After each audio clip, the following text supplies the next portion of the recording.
Sheng Chaochao was genuinely moved. During this period, Grandma Ji and the others had practically treated her like a very young child, taking care of her. When she couldn't eat, they were just as anxious, pacing around. If not for considering her feelings, they would have taken her back to the old house long ago. All right. Yang, I'll go home with you. Chapter 121. The excitement of the Ji family. Yanli, are you serious? Zhao Zhao is coming home to stay tomorrow and will learn piano from your dad. Are you really telling the truth? You're not lying to me, are you? That afternoon, while Sheng Chaochao was taking a nap, Ji Yanli made a special call to Yang Yuqiong. When Yang Yuqiong heard the news, her first reaction was shock, followed by disbelief. It suddenly felt like she was dreaming. Is the daughter-in-law she's been longing for and eagerly anticipating finally coming to live with her son? This must be a New Year's blessing. My secretary suggested having Chaochao perform at the annual party. She learned a bit of piano as a child but has forgotten most of it. I proposed that she could come home and let Dad teach her, and she agreed. Ji Yanli's words also carried a tone of joy. Although he had much less time to return to the old house after starting work, it must be said that the home still held his childhood memories, and he truly wanted Sheng Chaochao to be part of it. As if this would bring their hearts even closer, Yang Yuqiong let out a series of screams, startling Ji Yuncheng and the others into rushing out. What's wrong? What's wrong? Tian Xuelan and Ji Xingyi also appeared in the flower viewing pavilion, supporting each other. Dad, Mom, Yanli said he's bringing Zhao Zhao home tomorrow. Zhao Zhao still needs to learn piano from Yunchang. Yang Yuqiong was as excited as a skyrocket, feeling like she might leap into the sky any second. Ji Yunchang pointed at himself, flattered and surprised. Me, ha ha ha, that's great, I'll definitely teach Zhao Zhao seriously. Upon hearing this, Ji Xingyi was first delighted but then couldn't help feeling a bit sour. I was the one who taught Yunchang piano in the first place, why not learn from him?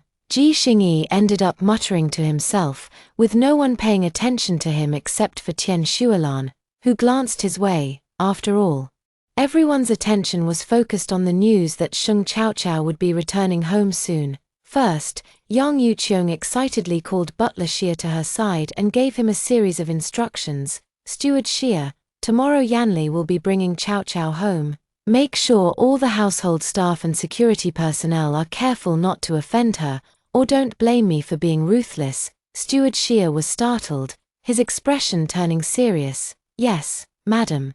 Have someone clean Yanli's bedroom immediately, and remember to place plenty of roses. Our Chaochao loves them the most. Yang Yuqiong still remembered how much Sheng Chaochao adored the roses from Manhua Manor. She thought of something else and continued. By the way, lay the softest carpets in every room of Yanli's bedroom. Didn't Chanel recently release a beautiful carpet? Hurry and contact them. Buy as many as you can and cover the floors with them. She remembered her son showing off his affection by mentioning that Sheng Chaochao often forgot to wear slippers when getting out of bed, and he would always kneel down to put them on for her. His words sounded a bit like complaining, yet his tone carried a hint of pride.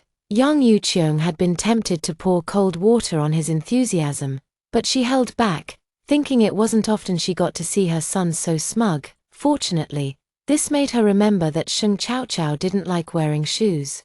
Housekeeper Xia nodded while jotting down all the instructions, but after Yang Yuqiong finished her instructions, she added, later, have someone cover all the sharp corners of furniture or walls in the house.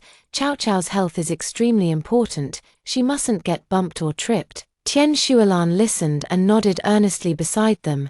No one thought it was an overreaction, because in their hearts, Sheng Chaochao deserved to be treated this way. Even Yang Yuqiong felt it wasn't enough. Frowning, she paced in circles and even gave Ji Yuncheng a light smack. Quick, think, what else needs to be done? Chaochao is coming home tomorrow. We must make sure she feels so comfortable at home that she won't want to leave even a little bit. Sheng Chaochao is carrying 4 babies in her belly. Once she gives birth, the family will have 4 more little ones. How lively and happy that will be. The living room, the garden, and so on were all filled with the sounds of children. Ah. Just thinking about it makes me feel so happy I could faint.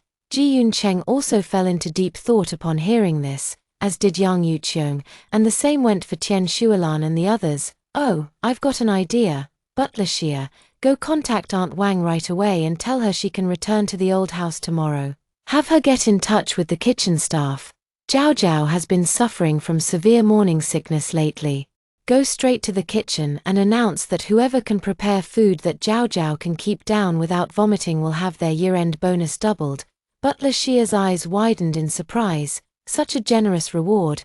Would it still be possible for him to enroll in new Oriental cooking school now? You should know that the Ji family's year-end bonus is always generous. Nevertheless, even though Butler Xia had 10,000 screaming chickens in his heart, and even though his annual salary from graduating from the Butler Academy was already quite decent, no working person could resist the temptation of a doubled year-end bonus. Butler Xia felt a bit regretful. This reward had nothing to do with him anymore. "All right. I'll go to the kitchen and tell them right away. Also, Zhao Zhao loves vegetables the most. The produce from the vegetable farm must be delivered to our home first thing tomorrow. Understand?" Ji Xingyi also remembered to instruct. "And tidy up the garden and the tree branches around the house. Zhao Zhao will be happy to see it. Should we also change the incense to the scent Zhao Zhao likes? I think that's a good idea. Oh, by the way, let's give the house a thorough cleaning today. Make sure it's done thoroughly." Following the Ji family's instructions, everyone in the old house became busy. Of course, Yang Yuqiong and the others weren't completely idle either. For instance, they were planning to do some beauty treatments and pick out clothes, ensuring they would appear radiant and energetic in front of Sheng Chaochao tomorrow. Ji Yuncheng had an additional task. Not only did he personally clean the piano until it was spotless, but he also carefully tuned it, preparing to give it his all to teach Sheng Chaochao how to play the piano properly. How excited the Ji family was, Sheng Chaochao didn't quite understand. She only knew that she ate a little more than usual that evening. Ji Yanli was overjoyed and even spun her around in his arms, startling Aunt Wang into shrieking, "Young master, please don't do this when we get home." The old madam would faint from fright. Nestled in Ji Yanli's embrace, Sheng Chaochao stuck out her tongue and said, "Yang, you scared Aunt Wang." Ji Yanli patted her head. "Couldn't help it. You ate 2 extra bites today, and I got too excited, so I couldn't hold back that burst of excitement. Luckily, we're going home tomorrow." Aunt Wang patted her chest, feeling the weight on her shoulders could finally be shared a little. Sheng Chaojiao looked up at Ji Yanli after hearing Aunt Wang's words. "Yang, do I need to pack my luggage for going home?" Ji Yanli tapped her forehead lightly. "Silly girl, everything you need is already prepared at home. All you have to do is come back." Sheng Chaochao nestled her face against his warm chest again, wondering what kind of place Ji Yanli had grown up in. Chapter 122. This is what home feels like. The next day, Sheng Chaochao got into the car heading back to Qinhe Mansion. She and Ji Yanli were sitting in one car, surrounded by bodyguard vehicles, while Aunt Wang was in another car. The procession was so grand that it made Sheng Chaochao feel nervous, her expression becoming visibly unnatural. Although Grandma Ji and the others treated her very well, always speaking kindly on the phone and first asking about her health before inquiring about the baby. But after all, they had never lived under the same roof. What if disagreements arose in their daily lives in the future? Her palms were sweating with nervousness. The domineering CEO Ji Yanli, having lived to the age of 30, wasn't inexperienced. He quickly noticed Sheng Chaochao's unusual behavior, scared. The older man's voice was magnetic and pleasant. Sheng Chaochao nodded. "Yes, I'm afraid I won't perform well and Grandma and the others won't like me. Silly, my Chaochao is so wonderful. How could my family not like you?" Ji Yanli could already imagine how Sheng Chaochao would be treated after returning home and what his own status in the household would become. He feared he would instantly drop to the bottom of the family food chain, while the little one would become the household's panda, cherished by everyone. Sheng Chaochao shook her head again, her small face full of worry. "I'm just afraid that some of my habits might not be liked by Grandpa, Grandma, or Uncle and Auntie." Ji Yanli didn't think the little one was overthinking it. She was pregnant now, and the hormones were causing changes in both her body and her thoughts, so he took her small hand and carefully wiped it with wet wipes from the car. "The old mansion is very large. The area where we live is on the 3rd floor. And the entire floor is your space to move around, so, Chow Chow, if you're unhappy, you don't have to go downstairs at all. When it's mealtime, just have someone bring the food up to you. Hearing this, Sheng Chow Chow felt much more comforted. She quietly nestled in Ji Yanli's arms, watching the scenery rapidly receding outside the window. From the bustling city streets with endless traffic, they drove to the suburbs, and finally, the car turned into a man-made scenic area. Along the way, Sheng Chow Chow's mouth gaped wider and wider, and the scenery by the roadside grew increasingly beautiful. In winter, the lush green trees and flowers swaying in the wind, coupled with the red lanterns hung along the road for the upcoming new year, created a breathtakingly beautiful sight at first glance. The journey didn't last much longer, as the car took another turn, revealing a grand European-style gate before Sheng Chow Chow's eyes. A neatly dressed, knight-like security guard opened the gate for them. Sheng Chow Chow stared wide-eyed at everything around her. Just past the gate, they were greeted by a massive fountain, its sparkling water droplets bubbling with beauty. The car was getting closer and closer to the villa gate, and Sheng Chow Chow grew increasingly nervous until the vehicle finally came to a stop. From inside the car, she saw a group of people running toward the vehicle she was sitting in. It was Grandma Ji and the others. Yang Yuqiong and the others were dressed in their finest attire today, adorned with jewelry usually reserved for formal banquets. Ji Xingyi and Ji Yuncheng put on their long unworn suits and bow ties, their faces beaming with smiles and excitement as they opened the car door. Yang Yuqiong even extended her hand. Chow Chow, welcome home. Chow Chow, welcome home, a single sentence powerful enough to bring tears to one's eyes. As Sheng Chow Chow stepped onto the long red carpet, she remained dazed for a long time. Letting Yang Yuqiong and Tian Shualan lead her into the house, she gazed at the resplendent hall and reception area, where all the staff of the Ji family stood in two lines, bowing respectfully and shouting loudly, "Welcome home, young madam." After a round of enthusiastic applause, Sheng Chow Chow entered the elevator, and in the blink of an eye, she followed Yang Yuqiong back to the bedroom where Ji Yanli once lived. She was stunned as she looked at the bedroom, which was filled with a girlish charm and warm tones throughout the entire room. In the bedroom where they rested, there was a huge and incredibly beautiful princess bed. Sheng Chow Chow had one when she was little, but it later became Lu Qingqing's. She thought she would never sleep in a princess bed again in her lifetime. But she never expected Ji Yanli's family to have thought of it for her. "Chow Chow, do you like this bed?" Yang Yuqiong asked. With tears in her eyes, Sheng Chow Chow replied, I love it so much." She simply couldn't resist and stepped forward to touch the princess bed adorned with exquisite carvings. "Auntie, this is 100 times more beautiful than the princess bed I slept in as a child."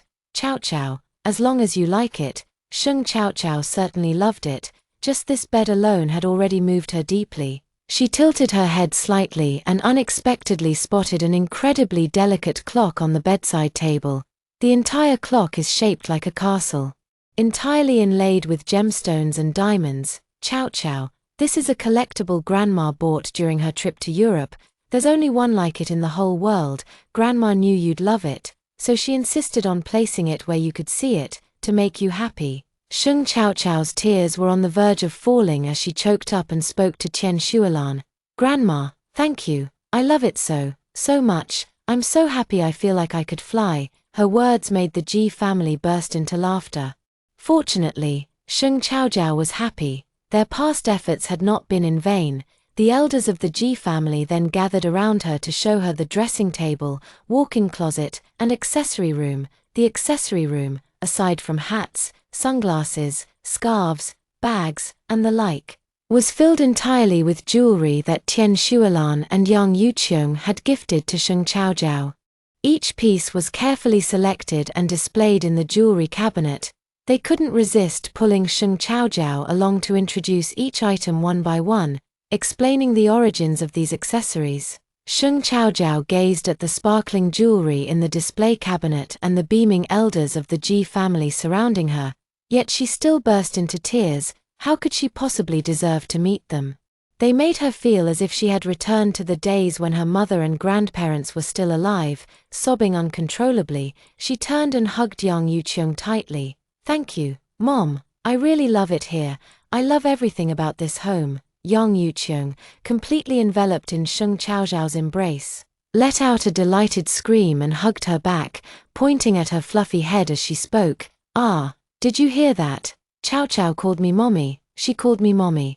Ji Yuncheng was so anxious beside them, scratching his head and ears. "Chao Chao, what about me? What about me?" Sheng Chaozhao left Yang Yuqiong's embrace and looked at Ji Yuncheng's expectant face, laughing so hard she nearly blew a snot bubble. "Daddy, hey, hey." Ji Yuncheng seemed to have returned to the days when he first became a father, his responses growing sweeter with each word, even ending with a high-pitched voice. "Chao Chao, don't worry, leave learning the piano to Daddy, okay?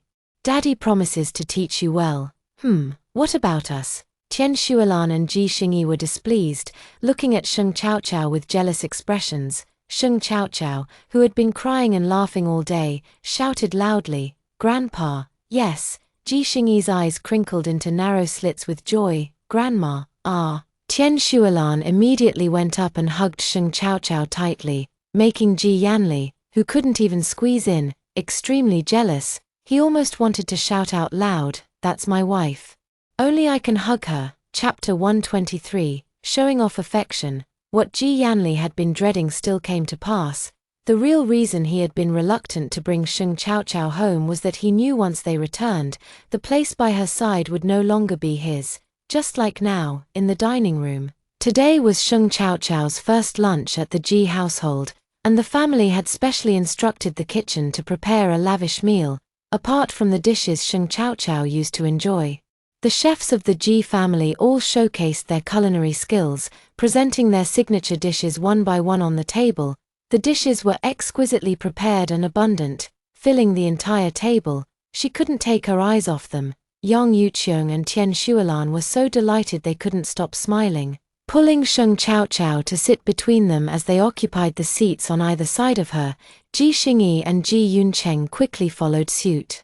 Leaving Ji Yanli no choice but to grit his teeth and take a seat to the side, apparently the spot farthest from Sheng Chaozhao, he took a depressed sip of red wine, thinking gloomily, "It's fine, as long as his mind tonight." Each dish on the table wasn't particularly large in portion. The Ji family, having lived to this status, what delicacies hadn't they tasted? They kept 7 or 8 chefs at home, with the menu changing daily. Besides focusing on flavor, they also prioritized freshness.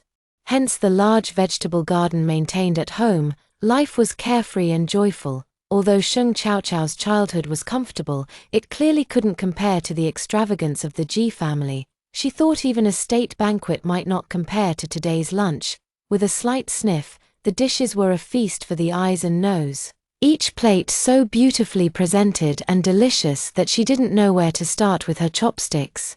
Yang Yuqiong and Tian Shuilan had claimed the seats beside her for a reason. Seeing Sheng Chaozhao hesitate with her chopsticks, they immediately used serving chopsticks to pick up a fish ball for her. "Chao Chao, the fish for these fish balls was delivered to the villa just this morning, very fresh. The chef at home made them entirely by hand without adding any extra spices. Try it and see if you can eat it." Sheng Chaozhao gazed at the fishball soup on the table, clear and translucent, exuding a delicate aroma of fresh fish. The fish balls in the bowl were white and tender, looking not only delicious but also delightfully springy. Under the expectant gazes of the entire Ji family, she took a bite of half a fish ball. In an instant, the fresh, savory flavor of the fish filled her throat. She chewed carefully, swallowed, then opened her eyes and smiled, revealing all 8 front teeth. "It's delicious. I don't feel like vomiting at all." Perhaps the fish balls were truly delicious. Or perhaps Sheng Chaochao's state of mind had changed, but she indeed showed no signs of nausea. This brought joy to everyone in the Ji family, and Yang Yuqiong even shot her son a fierce glare. If Ji Yanli had brought her home earlier, Sheng Chaochao wouldn't have had to suffer from morning sickness. Ji Yanli had no rebuttal and silently endured his family's disapproving looks, calmly continuing to eat his meal. After all, he had to take care of Sheng Chaozhao after eating his fill. The lunch was indeed very sumptuous, and Sheng Chaojiao could also eat meat dishes. But the regret was that she could only have a little bit of each. After eating a fishball and taking a sip of soup, she felt nauseous, which made the Ji family quickly remove the dishes, taking a bite of phoenix tail shrimp. She even felt gloomy upon smelling the shrimp shell. In the end, lunch was concluded with a small half-bowl of vegetable porridge and some sugar-mixed tomatoes. After lunch, Sheng Chaojiao still felt a bit embarrassed. She fiddled with her fingers and said, "Am I being too delicate like this?" People, after all, tend to push their luck when given the chance. Although she and Ji Yanli hadn't been together for long, the older man's pampering had already brought out her little temper and delicate side again. She didn't mind acting this way with Ji Yanli. After all, they would spend their lives together. But she was afraid young Yuqiong might think she was too high maintenance. For an ordinary person, it might indeed be a bit difficult. But this is the Ji family. They have more money than they could spend in several lifetimes. Not only do they have assets domestically, but the Ji family also owns businesses abroad and even globally. Not spoiled at all, not spoiled at all. This is exactly how it should be. Jiao Jiao, as long as you're happy and healthy, these are just small matters, really small. Young Yuqiong held her hand and quickly comforted her. Tian Shualan even said, "Chao Chao, our Ji family's children are meant to live a pampered life. It's not like we can't afford it." If Sheng Chaojiao were to have a girl, Tian Shualan had already decided that their Ji family's girls should live like princesses. Or even queens would be fine. "Mom, Grandma, you're the best," Sheng Chaojiao replied, her eyes sparkling like little stars. At this remark, the three men at the table couldn't help but cough in unison. Sheng, fair and impartial, Chaojiao immediately chimed in. "Grandpa and Dad are also very good." Ji Yanli slammed his wineglass down heavily, asserting his presence. Sheng Chaojiao's eyes curved into smiles. She didn't hide her affection for Ji Yanli and said sweetly, "Of course, Yang, you treat me the best. The entire Ji family. Forget it, let's not be jealous about this." Sheng Chaojiao had a habit of taking afternoon naps, so she scheduled her piano practice for the afternoon. Before going to sleep, she specifically reminded Ji Yanli, "Yang, make sure to wake me up on time." "Okay." Ji Yanli helplessly pressed her head onto the pillow and covered her with the pink blanket. "You've said it over 10 times already. Of course I'll wake you up." The little one lay on the pillow, still pouting and acting spoiled. "I practiced the piano all for you, you know. It's your annual party, and if I play poorly, wouldn't that embarrass you?" All right, thank you, my dear Jiao Jiao. Now close your eyes quickly. If you don't sleep now and can't wake up later, don't blame me for not calling you." Sheng Jiao, who was grumpy about waking up, immediately closed her eyes. Under Ji Yanli's soothing, she fell into a deep sleep within minutes, her little mouth slightly open, charming the older man so much that he couldn't resist giving her a few tender kisses. He sat beside her, carefully observing the now soundly asleep Sheng Jiao, lying on the pink princess bed. She looked like Sleeping Beauty from a fairy tale, a dreamy bed and bedroom. If it weren't for Sheng Chaojiao, Ji Yanli would never have imagined that one day his life could be so pink. "Little one, you've defeated me," he mused as his monochrome world of black, white, and grey welcomed a splash of vibrant colors. Sheng Chaojiao looked absolutely enchanting lying on the princess bed, so much so that Ji Yanli couldn't resist taking a few photos. Ji Yanli, who hadn't posted on Weibo in ages, actually updated his feed today. Weekend afternoons are naturally when netizens wake up, with sleep still in their eyes, and they see the notification. The blogger you follow has posted something new. Seeing it was Ji Yanli, they thought he might have another giveaway. Smiles spreading across their faces as they eagerly clicked in, but upon seeing the content and the picture, they immediately felt possessed by the spirit of a villain. Ji Yanli's Weibo post, "A little one has burst into my life with all the colors of the rainbow, and she is beautiful." The accompanying image shows a princess bed, with a faint glimpse of a small figure sleeping on it. Indeed, Ji Yanli's possessiveness is so strong. How could he easily post Sheng Chaojiao's photo online? Just having a distant full-body shot is already extraordinary. Is this President Ji's bedroom? Oh my god, the bedroom looks bigger than my living room. No way. Does President G sleep in a princess bed? I can't imagine a nearly 9-meter tall hunk sleeping in a princess bed. Netizens were stunned. Pa, what do you mean by hunk? Our President G is a king. Okay, what's wrong with a king sleeping in a princess bed with his queen? Isn't it beautiful? Isn't it beautiful? Isn't it beautiful? No netizen could in good conscience say this bed isn't beautiful. Just by looking at the intricate patterns and countless gemstones, it's clear that this bed is not only stunning but also exorbitantly expensive. Ah, President G, you tricked people into coming just to kill them. This display of affection has left netizens in awe. Chapter 124, A Little Car for Chow Chow. Sheng Chow Chow slept straight through until 3 p.m. When she got out of bed, she was still a bit dazed. Staring at the unfamiliar room for a while before realizing where she was, awake Tilda, Ji Yanli, having calculated the time, emerged from the study and saw the just-awakened Sheng, Sleeping Beauty, Chow Chow. As soon as he entered the room, the little one, freshly roused, seemed fragile, like a soft little dumpling. Seeing Ji Yanli slowly approaching her, she stretched out her arms and demanded, "Carry me up." Her mix of bossiness and coquettishness made Ji Yanli utterly smitten. He took a few steps forward and scooped her up into his arms. How about skipping piano practice today and sleeping in instead? The little one was clearly still half asleep, leaning against him in a daze. Sheng Chow Chow shook her head after leaning on him for a while. "No, I want to play the piano." She had no idea how much of her childhood memories she still retained.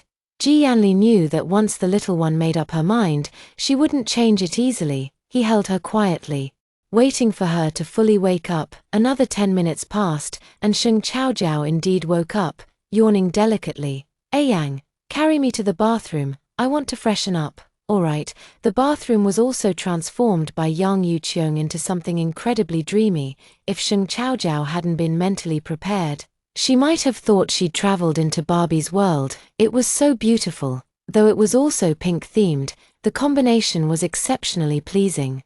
The designer had added other tones to balance it out, avoiding an excessive or tacky pink. "Mom and the others seem to treat me like a little kid," Sheng Chow Chow said while brushing her teeth to Ji Yanli. The older man leaned against the side, arms crossed with a gentle expression. "You are the little one in our family. After all." The little one held up her toothbrush and puffed out her belly. "The one in my belly is the real little kid. Baby is baby. But you're also the little one our whole family needs to pamper." I have to say, this sentence made Sheng Chow Chow very happy. After rinsing the bubbles from her mouth, she revealed 8 teeth and said, "Alright then, being a kid is pretty fun anyway." After washing up, Sheng Chow Chow shooed Ji Yanli out of the bedroom, using the excuse, "I need to change clothes." Sigh. After being together for so long, the old man still had to avoid seeing the little one change clothes. He rubbed his nose, wondering if he was failing miserably at this. Of course, he didn't have much time to dwell on it. After changing, Sheng Chow Chow simply tied her hair into a ponytail and walked out of the bedroom. She took Ji Yanli's arm. "Let's go, Yang, I'm going to practice the piano now." The music room was in a corner on the first floor, quite far from their bedroom. So Ji Yanli brought out a small car from the room and let Sheng Chow Chow sit in it. The car looked like a toy. Exquisitely designed and attractive, little Sheng Chow Chow curiously climbed in, and Ji Yanli, pulling out a remote control from somewhere, made the car start moving, driving straight ahead. Yang, what kind of car is this? Has it always been at home? The hallway at home is so long you need a ride. Perhaps only the Ji family could have something like this." Watching the little one's excited face, Ji Yanli followed behind the small vehicle with long strides. "Grandpa and Grandma's rides are different. This one was specially bought for you. This little car is much cuter and perfectly suited for Sheng Chow Chow, who's just 20 years old, still a kid at heart."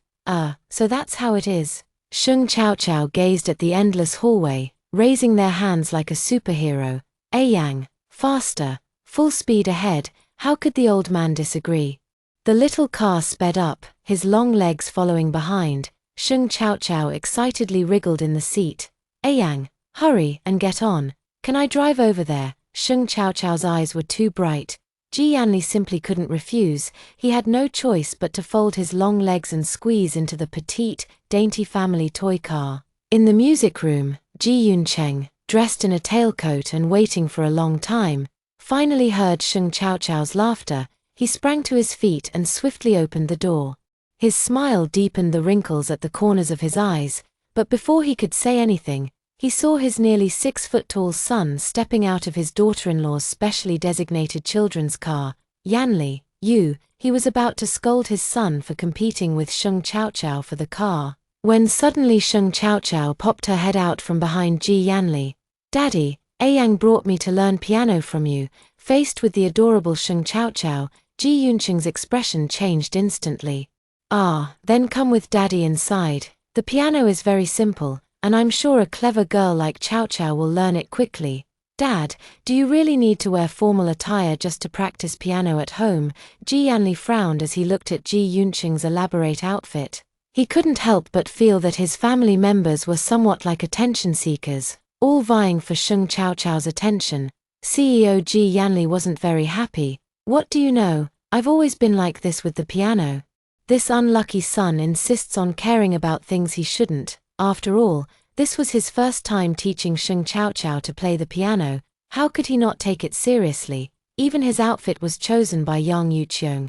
He even personally prepared afternoon tea for Sheng Chaochao. He cast a disdainful glance at Ji Yanli. Go sit over there. Learning the piano requires quiet. And so, with a dark expression, Ji Yanli was banished to the corner by his own father, while Sheng Chaochao, filled with curiosity and excitement, sat on the stool. As her hands rested on the black and white keys, it felt as if she had returned to her childhood. Her mother, grandfather, and grandmother sat in front of her, smiling as they watched her small fingers dance across the piano keys. After the song, they would enthusiastically applaud. Oh, our Chaochao is amazing. Our Chaochao is so beautiful. That was played so beautifully. And now, Sheng Chaochao looked up to see Yang Yuqiong, Tian Xuelan, Ji Yuncheng, and her beloved Yang sitting in the front row. Yang Yuqiong gave her a thumbs up of encouragement. Chaochao, you're the best. Take your time learning. There's no rush. Okay. Chapter 125, Family Portrait. True to his reputation for thorough preparation after spending the whole night getting ready, Ji Yuncheng watched as Sheng Chaochao placed her hands on the piano keys, cleared his throat, and began to speak. Chaochao, how much do you still remember about the piano? Sheng Chaochao wasn't quite sure either. Just a little bit, I think. She tried playing a few notes by feel, a sensation both familiar and foreign. Pressing her lips together, it seemed like childhood memories kept surfacing today. Little Sheng Chaochao never really enjoyed practicing the piano, but she loved seeing the proud look on her mother's face when she did. She forced herself to practice. At that time, her hands were small, and learning the piano was always a struggle. But for her mother's praise, she gritted her teeth and kept practicing. The piano teacher always praised her for being very talented. She still remembers how she used to hold her head high, always thinking she was the smartest child in the world. Sheng Chaochao thought about her younger self, her fingers casually moving across the piano keys a few times. Deep within the human brain, things that have been learned are not easily forgotten, although not much is remembered. The moment Sheng Chaochao saw the piano, some simple tunes instantly came back to her memory. First Twinkle Twinkle Little Star, then Two Tigers. Very familiar and simple children's songs flowed from her fingers. As the song ended, Yang Yuqiong and the others clapped enthusiastically. Her voice filled with excitement. Chaochao, that was really beautiful. Ji Yanli watched the little one he had raised with a proud smile, feeling even more pleased than she was. Look. This is the rose he carefully nurtured, blooming more beautifully than any other flower in the garden by tenfold. Chaochao, you played it so beautifully. Hearing their praise, Sheng Chaochao almost thought she had played Beethoven's Ninth Symphony. That's all I can remember. She still felt a bit embarrassed to say it in front of Ji Yuncheng, but the Ji family now held an extremely favorable view of her, thinking she was 10 times better than she actually was, not to mention. Her piano-playing posture was truly impressive. Ji Yuncheng smiled happily. Remembering all this is already amazing. Chaochao is so smart. She got praised again. Sheng Chaojiao tilted her neck towards Ji Yanli, who raised an eyebrow as if to say, Chaojiao, you're amazing, with the praise and favor of the Ji family. Sheng Chaojiao's 2-hour study session passed by very quickly. She wasn't completely without foundation, with just a little guidance from Ji Yuncheng.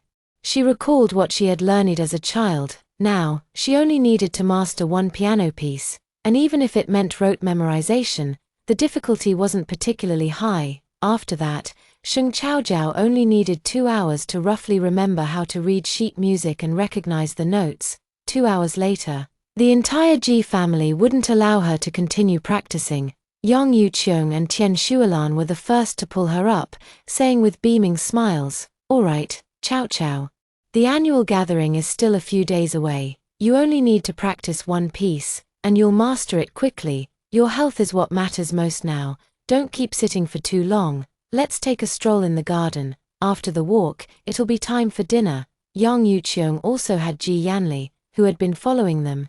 "Hold the pastries she had made, Yanli, hold them steady. Later, when Chaojiao gets hungry, she can have a little snack." After saying this, she turned to ask her, "Chaojiao, would you like a cookie now?" Sheng Chaojiao was taken aback for a moment, looking at the beautifully shaped cookies on the plate. She nodded. The next second, the cookie appeared in her hand. Curious, she brought it to her mouth and took a bite. Her eyes lighting up, "Mom, the cookie is crispy." Because Sheng Chaojiao was pregnant, the cookies weren't very sweet but rather savory, so they didn't upset her stomach. After eating one, she even wanted another. The Ji family was more than happy to see her eat more, and Yang Yuqiong said joyfully, "Chaojiao, Mom will make these for you every day from now on. Mom is too tired. Let's not do it." Not tired at all. Seeing you eat happily makes me feel no exhaustion whatsoever." Yang Yuqiong had actually always wanted another soft and sweet little daughter. However, when she gave birth to Ji Yanli, she suffered severe hemorrhaging and developed health issues, making it unsuitable for her to have another child. Ji Yanli, as the heir of the Ji family, demonstrated his intelligence from a young age, spending most of his time learning how to manage the business and handle the family's assets. The mother and son had little time together, especially since Ji Yanli had always acted like a little adult since childhood, rarely showing any childish affection, which naturally fell short of Yang Yuqiong's ideal image of a child. Now that Sheng Chaojiao has returned home, this sweet, gentle, and exquisitely beautiful girl checks every box on Yang Yuqiong's aesthetic preferences. Not to mention, she's also carrying 4 of Ji Yanli's babies in her womb, so don't even mention making afternoon tea. She wouldn't find it troublesome at all. Even if she had to spend every day in the kitchen preparing 3 meals, she'd be more than willing. "Okay," Tian Shualan quickly followed up, "Chaojiao, Grandma will help Mom. As long as you like it, our family will make cookies and your favorite dishes every day." Seeing the look in the elders' eyes, Sheng Chaojiao knew that outright refusal would only hurt their feelings. Smiling even sweeter, she linked arms with them and said, "Grandma, Mom, let's do it together from now on." Good. As long as Chaojiao is happy, life back at the old house was happier and more relaxed than Sheng Chaojiao had imagined. The villa they lived in was exceptionally large, with a view encompassing mountains, water, green spaces, and the scent of nature. As soon as Sheng Chaojiao stepped into the garden, she was greeted by an enticing fragrance of osmanthus. She looked at Ji Yanli in surprise. "Are the osmanthus flowers still blooming now? It smells so wonderful." These osmanthus trees were transplanted when my great-grandfather was still alive. They bloom later than ordinary osmanthus." Sheng Chaojiao opened her arms and closed her eyes, saying, "It smells so good." All the members of the Ji family silently watched her, each with a smile on their face. "Look, this is what family feels like." A few steps further ahead, Sheng Chaojiao spotted the red plum blossoms and exclaimed even more excitedly, "Iron, this place is absolutely stunning." She had thought the villa area from her childhood was already quite impressive, but compared to the Ji family's ancestral home, it was like comparing an adult to an infant, completely incomparable. A heavy snowfall had blanketed Kyoto a couple of days ago. And now the red plum blossoms stood in striking contrast against the snowy landscape, making Sheng Chaochao long to dive in and have a snowball fight. Of course, a snowball fight was out of the question, Sheng Chaochao thought. The Ji family would never allow it, but the little girl's smile was so adorable that Ji Xingyi immediately called for butler Xia. Let's take a photo right here. This is truly a memorable day for the Ji family. Today was the day Sheng Chaochao came home, the day she became a child of the Ji family. From today onwards, their family would never be separated again. When the children in Sheng Chaochao's belly were born, Ji Xingyi thought, he would surely become the most envied and jealous man among all the wealthy families in the capital. At 8 p.m., Yang Yuqiang's Weibo was updated again. This time, she posted a photo with a caption, "Family Portrait." Sheng Chaochao's face was no longer pixelated. The little girl's smile brighter than the flowers behind her, holding a red plum blossom. She was protectively surrounded by everyone. The Ji family wanted to declare to the whole world, this girl is under the protection of our Ji family.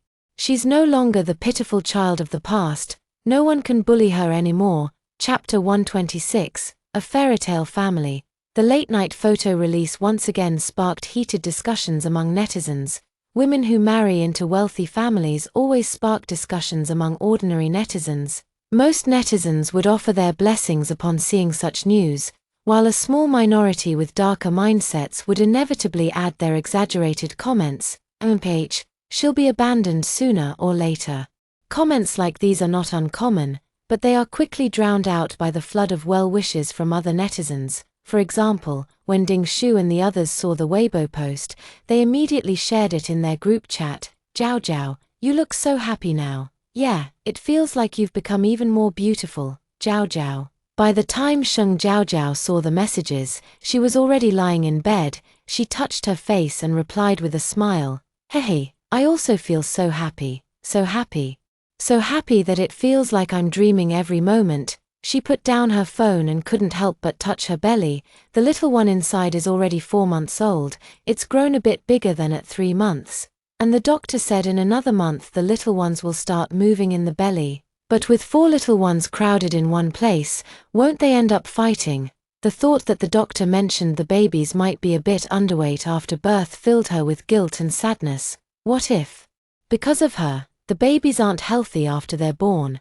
After Ji Yanli came out of the bathroom, he saw Sheng Chaochao absent-mindedly touching her belly. He dried his hair with a towel, quickly climbed onto the bed, and wrapped his arms around her waist from behind. "What's wrong? You don't look happy." Sheng Chaochao leaned against the older man's body, pouting as she said, "I'm afraid the baby will be too thin after birth. What if they don't grow tall later?"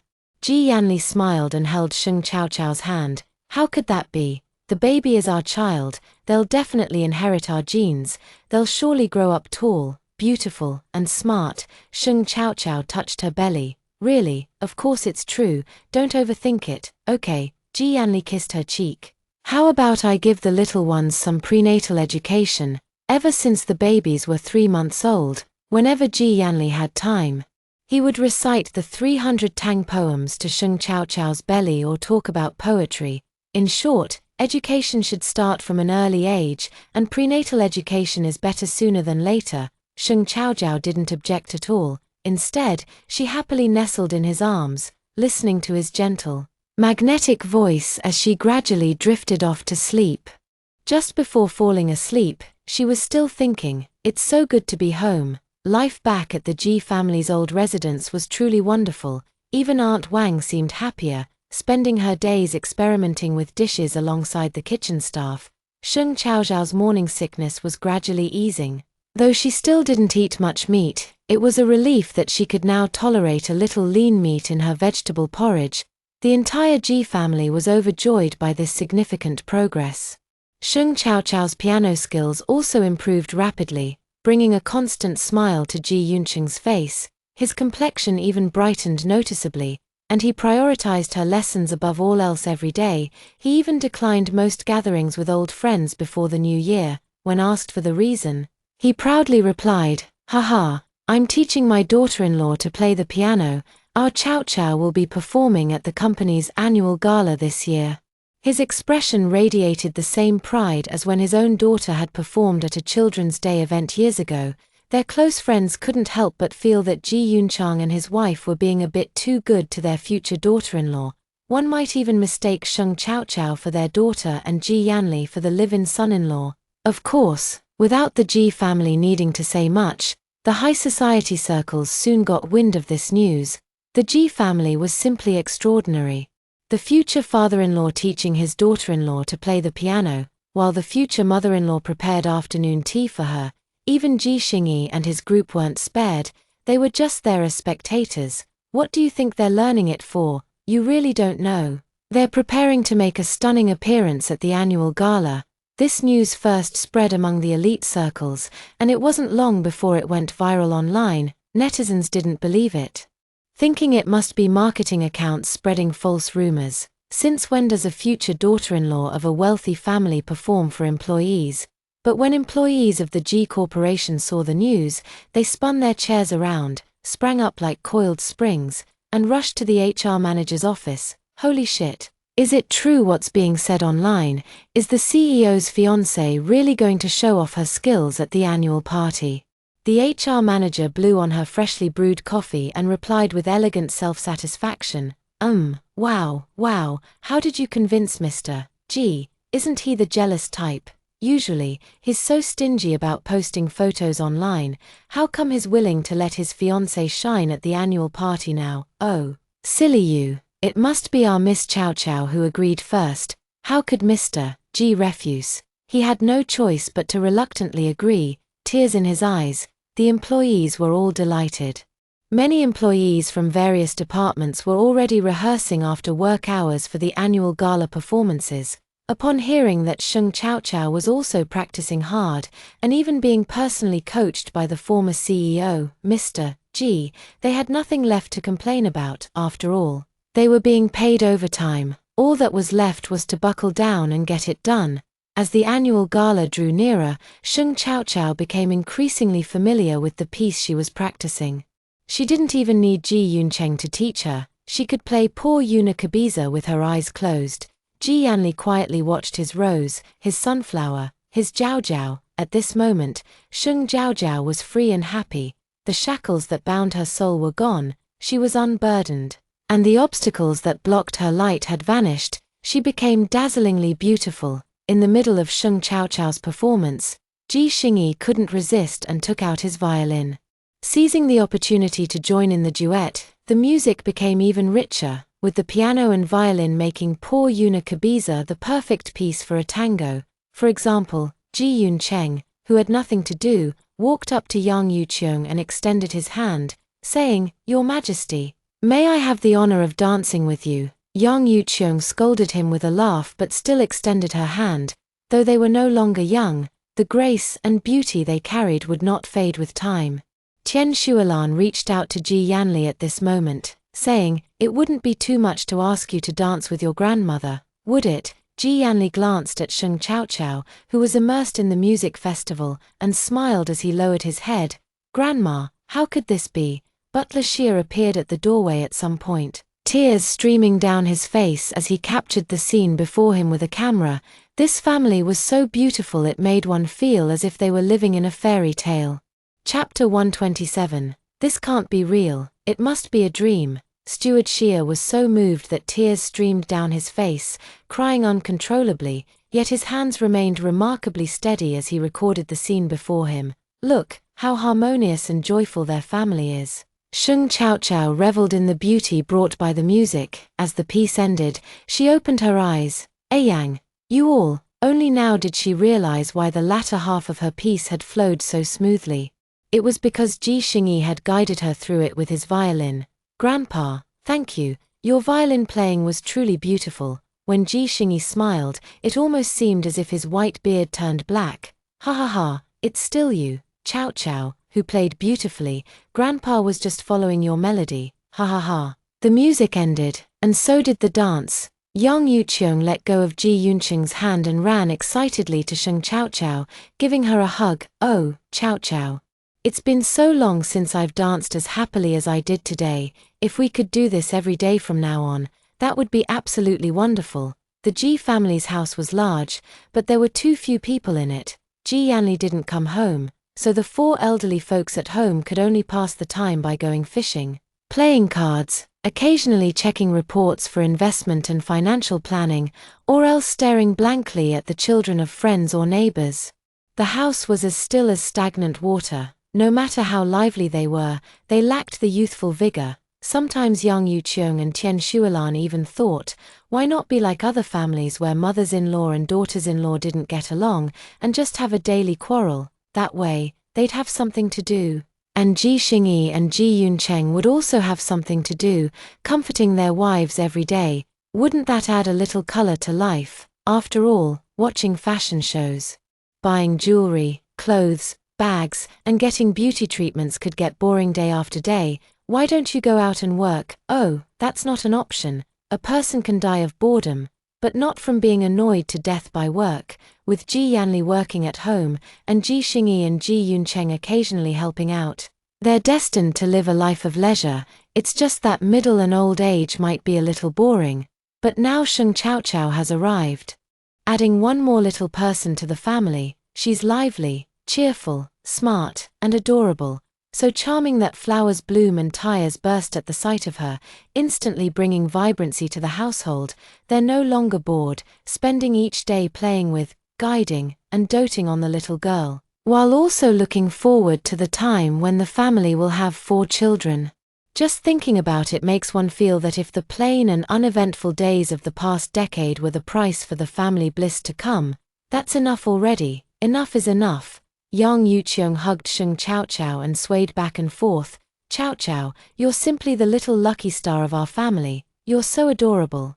How come having you at home makes everything so joyful? She smiled so much that she couldn't even close her mouth when sleeping at night. In the end, it was Ji Yanli who peeled his mother off Sheng Chaochao. Mom, she's mine. Go hug Dad. Don't hug my wife. TSK, such a jealous one.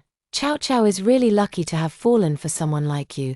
Young Yuqiong unhappily returned to Ji Yuncheng's side. Husband, look at your son. The older he gets, the more disobedient he becomes. Ah, beautiful people acting cute are still charming no matter their age. Ji Yuncheng nodded in agreement. Exactly. Let's punish him by making him perform with Chaochao at the annual party. He can't get away from it anyway. Everyone's eyes lit up. Tian Shuilan was a bit excited. Yes, that's a great idea. Yanli's violin skills were taught by his grandfather. How about we all perform on stage? Oh my, I must dress up nicely and sit in the audience that day. When was the last time Ji Yanli appeared in a public event? Probably Children's Day. Oh, that's way too long ago. I've already forgotten. Now is a once-in-a-lifetime opportunity that we absolutely can't miss. The Ji family members swarmed forward, chattering away in a lively commotion. Yanli, why don't you accompany Zhao Zhao? I'm sure the employees will be absolutely delighted. Ji Corporation employees expressed, thanks. This might be more of a shock than a delight. Yanli, don't miss this opportunity. Didn't you just see how beautiful Zhao Zhao looked while playing the piano? Shouldn't you stand by her side and let the whole world see what a perfect match you two are? Sheng Chaojiao blinked her eyes randomly, her little heart pounding as she leaned against the older man, looking up at him curiously. Yang, do you also play the violin? So her Yang was so multi-talented. Facing the little one's admiring gaze, Ji Yanli felt an indescribable sense of satisfaction welling up inside him again. Every pore in my body opened up, my heart ached slightly, and my body felt a bit numb, not uncomfortable, but incredibly pleasurable instead. I learned it from Grandpa, and I play decently too. Ji Yanli picked up things quickly. It didn't take him long to go from sawing wood to producing sound, and soon after, melodies. He never took any grading exams or participated in competitions. It was all just because he enjoyed occasionally playing a tune to unwind. Though it might seem a bit undignified for the big boss to perform on stage at the annual company party, but if Sheng Chaojiao was willing, as long as she wanted it, he would dare to do it. Sure enough, Sheng Chaojiao tugged at his sleeve coquettishly. Then let's go together. Okay, with you there, I won't be nervous. Ji Yanli was Sheng Chaojiao's anchor. With him by her side, she feared nothing. You want me to go? Ji Yanli looked at the little one's adorable eyes and couldn't resist teasing her. Yeah, how about we go together? What if I get nervous and play the wrong notes when I'm alone? Ji Yanli was enjoying Sheng Chaochao's coquettishness, while Yang Yuqiong couldn't stand her son's smug look. Mph, Chao Chao. If Yanli doesn't go, Mom can dance and help you too. Tian Shualan quickly followed up. Chao Chao, Grandma used to be a singer and has a beautiful voice. I can help you by singing too. Ji Xingyi raised his violin. No further explanation was needed. Ji Yunchang was the same. Jiao Jiao, your dad here knows a little bit of everything. Accompanying you in a performance is more than enough.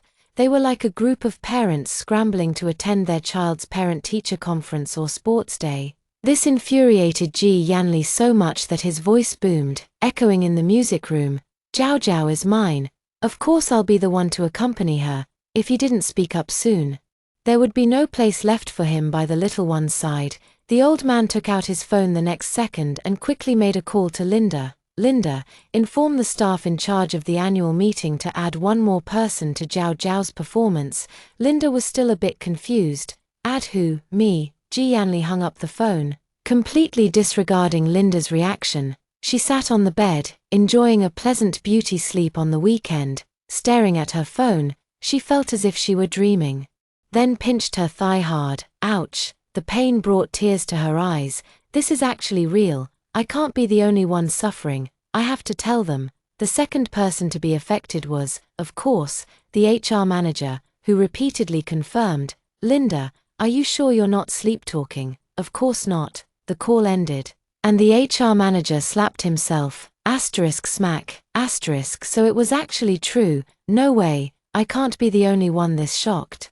Then came the announcement in the G Corporation employee workgroup chat. Breaking news.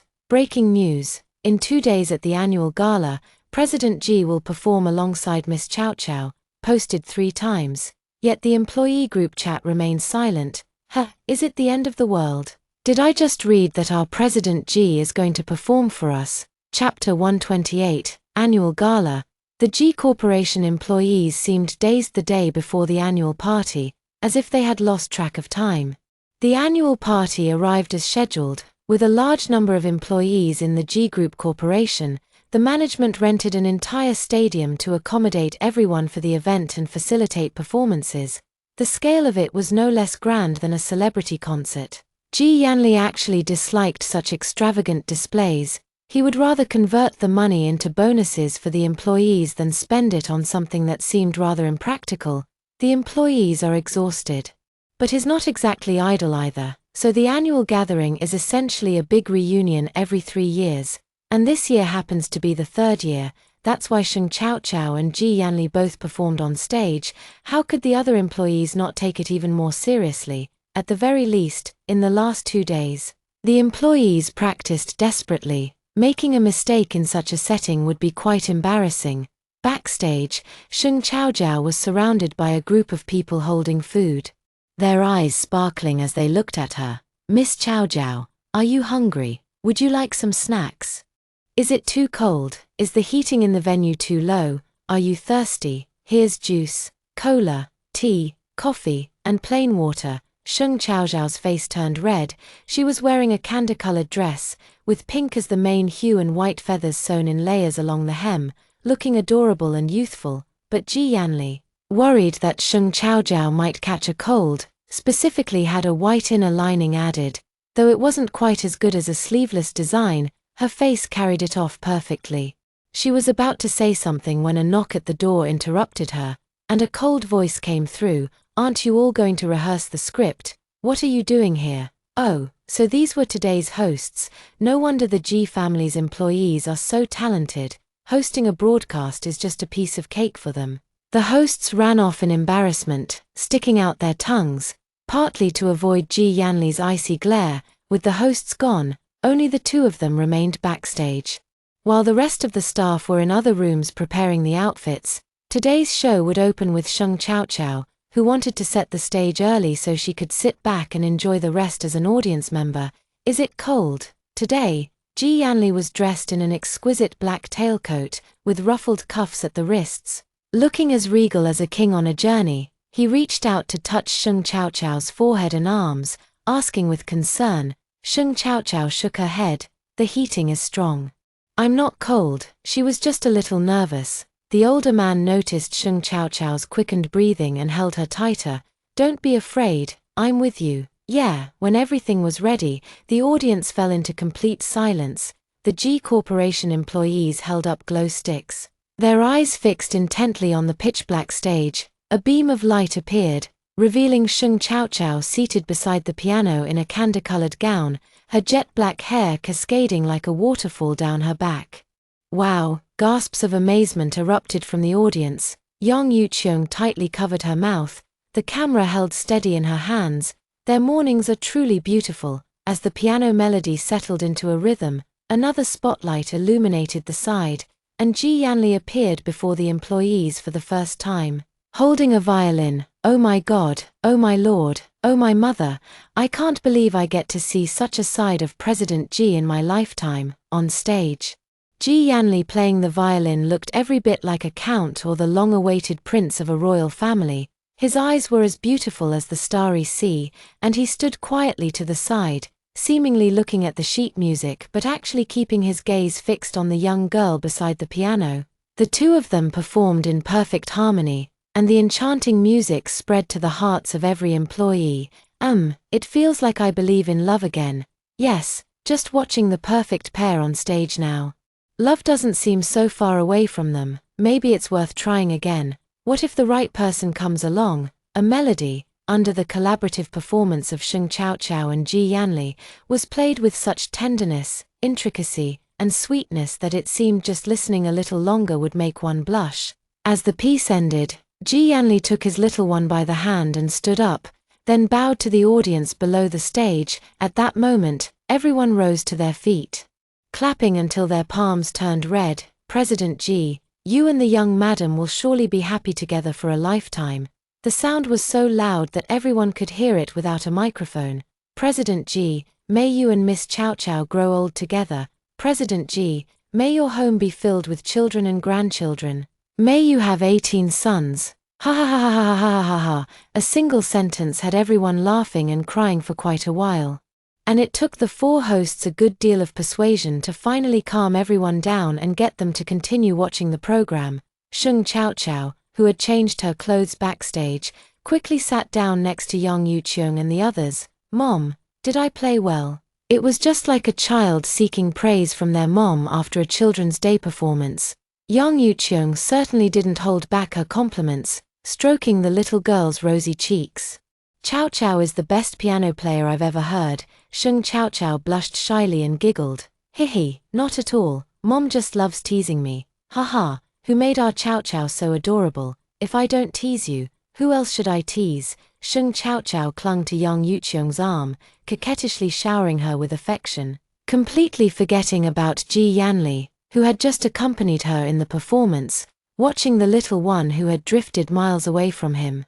Ji Yanli gritted his teeth and thought, you heartless little thing, use me and toss me aside, just wait till we get home, I'll teach you a lesson. Sheng Chaochao, brimming with excitement, had no idea that her Yang was once again drowning in jealousy, surrounded by family who adored her, watching the spectacular show. She could discuss it with Yang Yuqiong and share her thoughts with Tian Shuolan, feeling as if time was flying by. Another hilarious skit had Sheng Chaochao laughing so hard she nearly doubled over. At that moment, she gently stroked her already rounded belly and whispered, little ones, grow up quickly and stay healthy, because we all love you so very much. One morning was enough for all the performances to conclude, and the crowd hurried back to the hotel. The entire 7-story hotel was extravagantly booked out by the G Group, showcasing their wealth, because, besides lunch at noon, there was also the most exciting event, the prize draw, big prizes, indeed. Chapter 129, Grand Prize. At the annual company party of G Corporation, the grand prize is a car worth 1 million. The winner can choose any car priced at 1 million or less, or opt for cash instead. In other words, it's equivalent to 1 million RMB, and the winner will receive an immediate bank transfer on the spot. So the raffle is the most anticipated event for all employees, without exception. Everyone feels they're the lucky one, palms sweating as they wait for the draw, their excitement turning them 2 shades redder than the boiled crabs on the table. Sheng Chaochao sat at the main table in the front row with the Ji Yanli family, close to the raffle stage. The host was dressed in festive attire, and Sheng Chaochao had also adorned herself like a red lantern, with the 2 braids on her shoulders tied by Ji Yanli himself. At first glance, she looks every bit like an 18-year-old college girl. This kind of youthfulness is priceless, something money can't buy. Ji Yanli, for once, matched Sheng Chaochao by wearing a red sweater. Today's theme was approachability, and sure enough, a few more people came over to toast. Chaochao, can you stomach today's dishes? If not, I can have the butler bring over some food for you. Okay, Sheng Chaochao was happy and excited today. She felt that her morning sickness wasn't as severe as the past couple of days. While she couldn't handle rich, heavy dishes, the restaurant's vegetarian options were excellent, and she enjoyed them very much. Mom, it's edible. She even drooled over the crabs on the table, but unfortunately, she couldn't eat cold-natured foods because she was pregnant. The older man could tell at a glance that she was craving crabs. Afraid she might feel wronged, he lowered his head and said, "When the baby is born, I'll take you to the seaside to eat king crab. Okay, we can go by cruise ship, it'll be really fun." Sheng Chaochao was easy to please these days. With just an she happily munched on the chilled crispy lotus root salad. Ah Yang, this cold lotus root salad is so delicious. With a bit of chili and a touch of vinegar, it's slightly sour and spicy. Sheng Chaochao ate 2 slices and found it surprisingly appetizing. Do you like it? Then have some more. Ji Yanli watched as Sheng Chaochao ate a few more bites of rice because of the lotus root salad. He even considered poaching the hotel chef. Sheng Chaochao nodded vigorously. The boiled cabbage on the table was also a mouth-watering dish. So fresh, a lively environment can make people feel very happy. And once they're happy, it seems like any discomfort can disappear. Sheng Chaochao indeed wasn't vomiting much anymore. She even had the energy to distract herself by watching the lottery draw on stage. The lottery had actually just begun, with the 10th prize being the latest model of a mobile phone, with 10 people to be drawn. Although the employees who won felt regret that the grand prize of a car was completely out of reach, they thought a mobile phone was still a good deal, better than nothing at all. The 9th prize is a laptop, and there are still quite a few people in the hall eagerly waiting. At a glance, Sheng Chaochao finds them all so adorable, clutching their fists and holding chopsticks. They stare intently at the big screen. Some even have food right at their lips but remain motionless, eyes fixed. Sheng Chaochao chuckled, while Ji Yanli's attention never left her. "What's so funny?" he asked. Sheng Chaochao leaned in close to him, her fluffy little head and pinkish red sweater making her look utterly charming. "The lottery event is quite nice. I saw your employees so excited they were practically grinding their teeth." Ji Yanli glanced around. Too many monks and too little meat. With 10 prizes totaling less than 50 winners, it's only natural to stir up their emotions, especially since this kind of event only happens once every 3 years. Everyone wants to see if they'll be the lucky one, and even more so, they want to witness just how amazing the grand prize winner turns out to be. The older man looked at the little one's radiant smile and an idea crossed his mind. "Had enough to eat?" Sheng Chaochao pouted and glanced at the dining table. "It's all right, I want to save room for cake." She had heard from Linda that Ji Yanli would later cut a huge 8-meter-tall cake. She was saving her appetite for it. "If you want to eat it, just have the family chef make it for you. There's no need to eagerly wait for an outside cake. It's not like we don't have a pastry chef at home." Sheng Chaochao swayed gently and said softly, "But it's different. I just really want to eat the cake from your company's annual party. Such a little one." Ji Yanli couldn't help but ruffle Sheng Chaochao's hair. Looking at her adorable and charming appearance, he really wished he could hold her and kiss her twice. But, right now, the time and place are clearly not appropriate.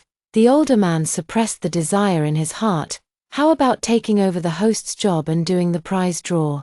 Sheng Chaochao's eyes widened with excitement, her body trembling slightly before she shrank back again. "That might not be appropriate. You're the lady of the company. There's nothing inappropriate about it." Seeing at a glance that the little one enjoyed such lively events, Ji Yanli didn't need to wait any longer. He gestured for Assistant Ju, whispered a few words, and Assistant Ju nodded excitedly. "Okay, Mr. Ji, I'll go right away."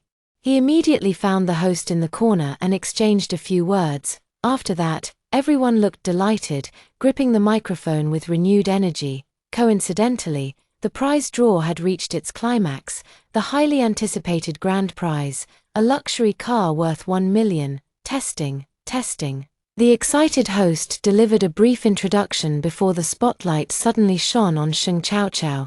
"Now, for the grand prize everyone has been waiting for, it will be drawn by our young madam."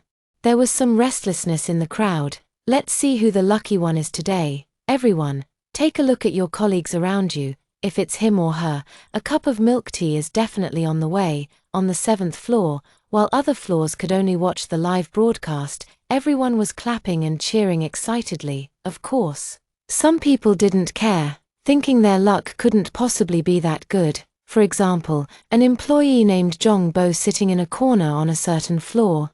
He is a junior employee in the sales department, 24 years old, and seems like the reincarnation of a jinx, unlucky from the moment he was born. First, his family went bankrupt right after his birth, forcing his parents to start over by selling fried skewers.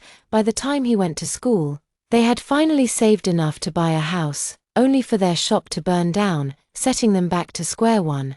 Beyond that, Zhong Bo steps in dog poop every time he goes out, slips whenever it rains, always misses buses and subways, and even had a girlfriend break up with him because his bad luck was just too much. The only stroke of luck in his life was landing a job at G Corporation through campus recruitment, but this didn't bring any real change to his life. What made him even more miserable was that his mother was recently diagnosed with early-stage stomach cancer. Being at an early stage is still considered fortunate, isn't it? At least there's still a chance for a cure. But Zhong Bo had run out of money, and his family had borrowed all they could.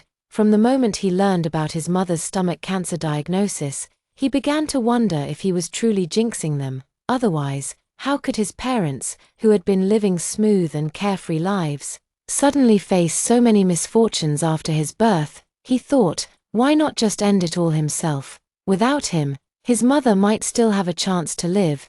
Zhong Bo had made up his mind. Even attending the annual gathering was just to make his final days somewhat dignified. He wanted to eat well, drink well, and depart without a single regret. Zhong Bo was immersed in his own world, completely oblivious to what Sheng Chaochao had said during the live broadcast. With a small press of her hand, a large name appeared on the big screen. Sales Team 3. Zhong Bo. Congratulations to Zhong Bo from the sales department for winning the grand prize of this year's annual meeting, a luxury car worth 1 million yuan. Congratulations. The employee beside Zhong Bo initially looked like he could only fit a quail egg in his mouth, then an egg, and soon after, it seemed even a goose egg would fit. As if he had won the prize himself, he frantically shook Zhong Bo's body. "Zhong Bo, Zhong Bo, Zhong Bo, you fucking won. You won, a million, a million." Chapter 130. From pitiful to lucky star, Zhong Bo looked up, sensing the envious and jealous gazes of his colleagues, their stares so intense it felt like they were roasting him alive. His ears rang as he kept muttering, "I won the grand prize. How could this be? It must be a dream. Fuck me. This isn't a dream. It's real." His colleague shoved him. Zhong Bo slapped himself hard across the face, leaving an immediate red handprint. Staring at his swollen palm, he muttered, "It hurts." Then he gripped his colleague's shoulders with crushing force. "Did I really win the lottery?" His colleague nodded frantically. No one thought Zhong Bo's behavior was unusual. In fact, if any of them had won 1 million, they might have gone even crazier. Zhong Bo let out a howl and rushed upstairs like a madman. All because Sheng Chaochao announced, "Zhong Bo from the sales department, please come to the main hall on the 7th floor to claim your prize." Sheng Chaochao and Ji Yanli stood on the award platform, watching as a tall, 1.8-meter man burst into tears, snot and all, and immediately started speaking. "President Ji, Miss Chaochao, you are my saviors." He even couldn't help but kneel down, kowtowing heavily to Sheng Chaochao and the other, then collapsed on the ground, weeping bitterly. Sheng Chaochao was so shocked her hair practically stood on end, staring blankly at Ji Yanli before uttering, "Yang," his quite lively, her. Ji Yanli held the little one close, feeling at a loss for words for the first time. His lips moved silently for a long moment before he finally spoke slowly. "Well, He gave an early New Year's greeting. Sheng Chaojiao couldn't hold back and burst out laughing. She even stuffed the red envelope she received at the annual party into Zhongbo's hand. "All right, hurry up and stand to receive your prize. Do you want the car or cash?" Zhongbo naturally wouldn't let Sheng Chaojiao help him up. Wiping his tears with his hand, he got up on his own and then said with a sob, "I'll take the cash." Turns out he wasn't completely down on his luck. At least he had just won a grand prize. At least now he had the money to save his mother. He cried so hard that his eyes were swollen by the time the money reached his bank account. "Thank you, President Ji. Thank you, Miss Chaochao. I sincerely wish you both a lifetime of happiness and growing old together." Sheng Chaochao only learned about Zhongbo's situation the day after the annual gala. She fell silent for a long while before saying, "So that's how it was. No wonder he cried so bitterly." It even reminded her of the time when her great-grandfather was in the nursing home and she was penniless. Putting herself in their shoes, she realized she would have been even more distraught. Ji Yanli was trying on clothes for the new year, with Sheng Chaochao helping him coordinate. Stretching out his arms leisurely, he said, "Don't worry, I've already had someone keep an eye on Zhongbo. According to the G Group's regulations, any employee who has worked for the company for 3 years will receive partial financial assistance from the company for their parents' serious illnesses, as deemed appropriate. Zhongbo is still young and has only been with the company for a year and a half, but we can make an exception in this case. I'll have someone keep an extra eye on him." Sheng Chaochao looked up at Ji Yanli, then hugged his waist tightly, moved, "Yang, you're so good. Her Yang is simply the best person in the world."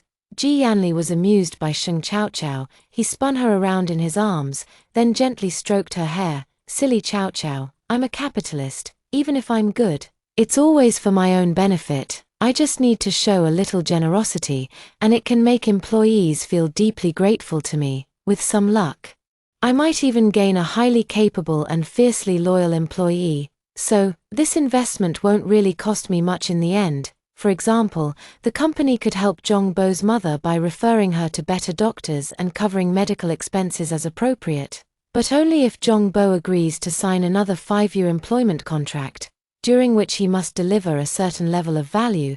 It's a mutual exchange. He provides labor, and I pay the price. What's good or bad about it, Zhao Zhao?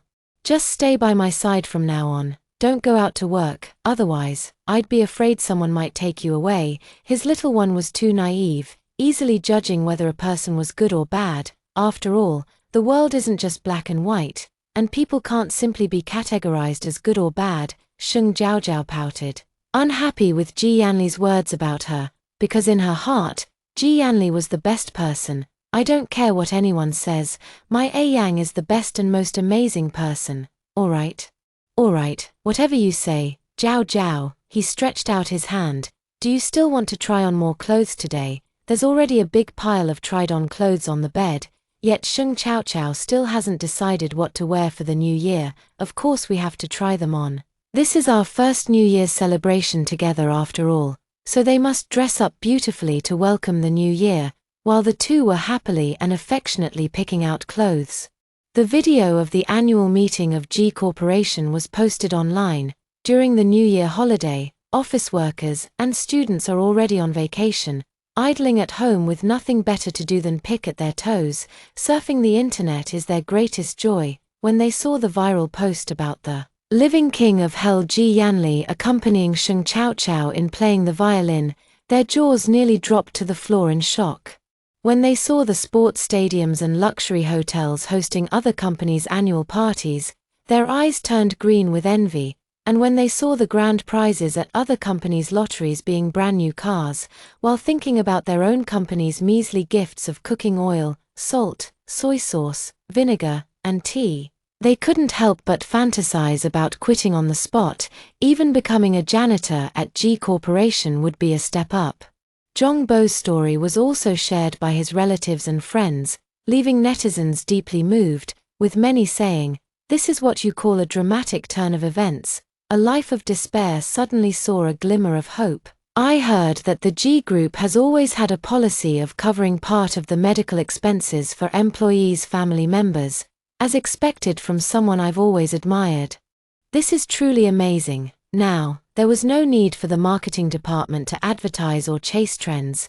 Sales of all products under the G Group's name multiplied several times over. An employee working the New Year's shift at the company, enjoying triple pay, took a sip of coffee, crossed their legs leisurely, and said with ease, "Oh my, it seems our President G has found a lucky star," ever since the relationship was officially announced. "The products under our company's brand have been selling out, completely sold out. Miss Chow Chow is truly a great lucky star." Chapter 131, Fetal Movement. On New Year's Eve, every member of the G family appeared at home dressed in bright red, without a single exception. As the youngest child in the family, Sheng Chow Chow was the baby everyone wanted to protect.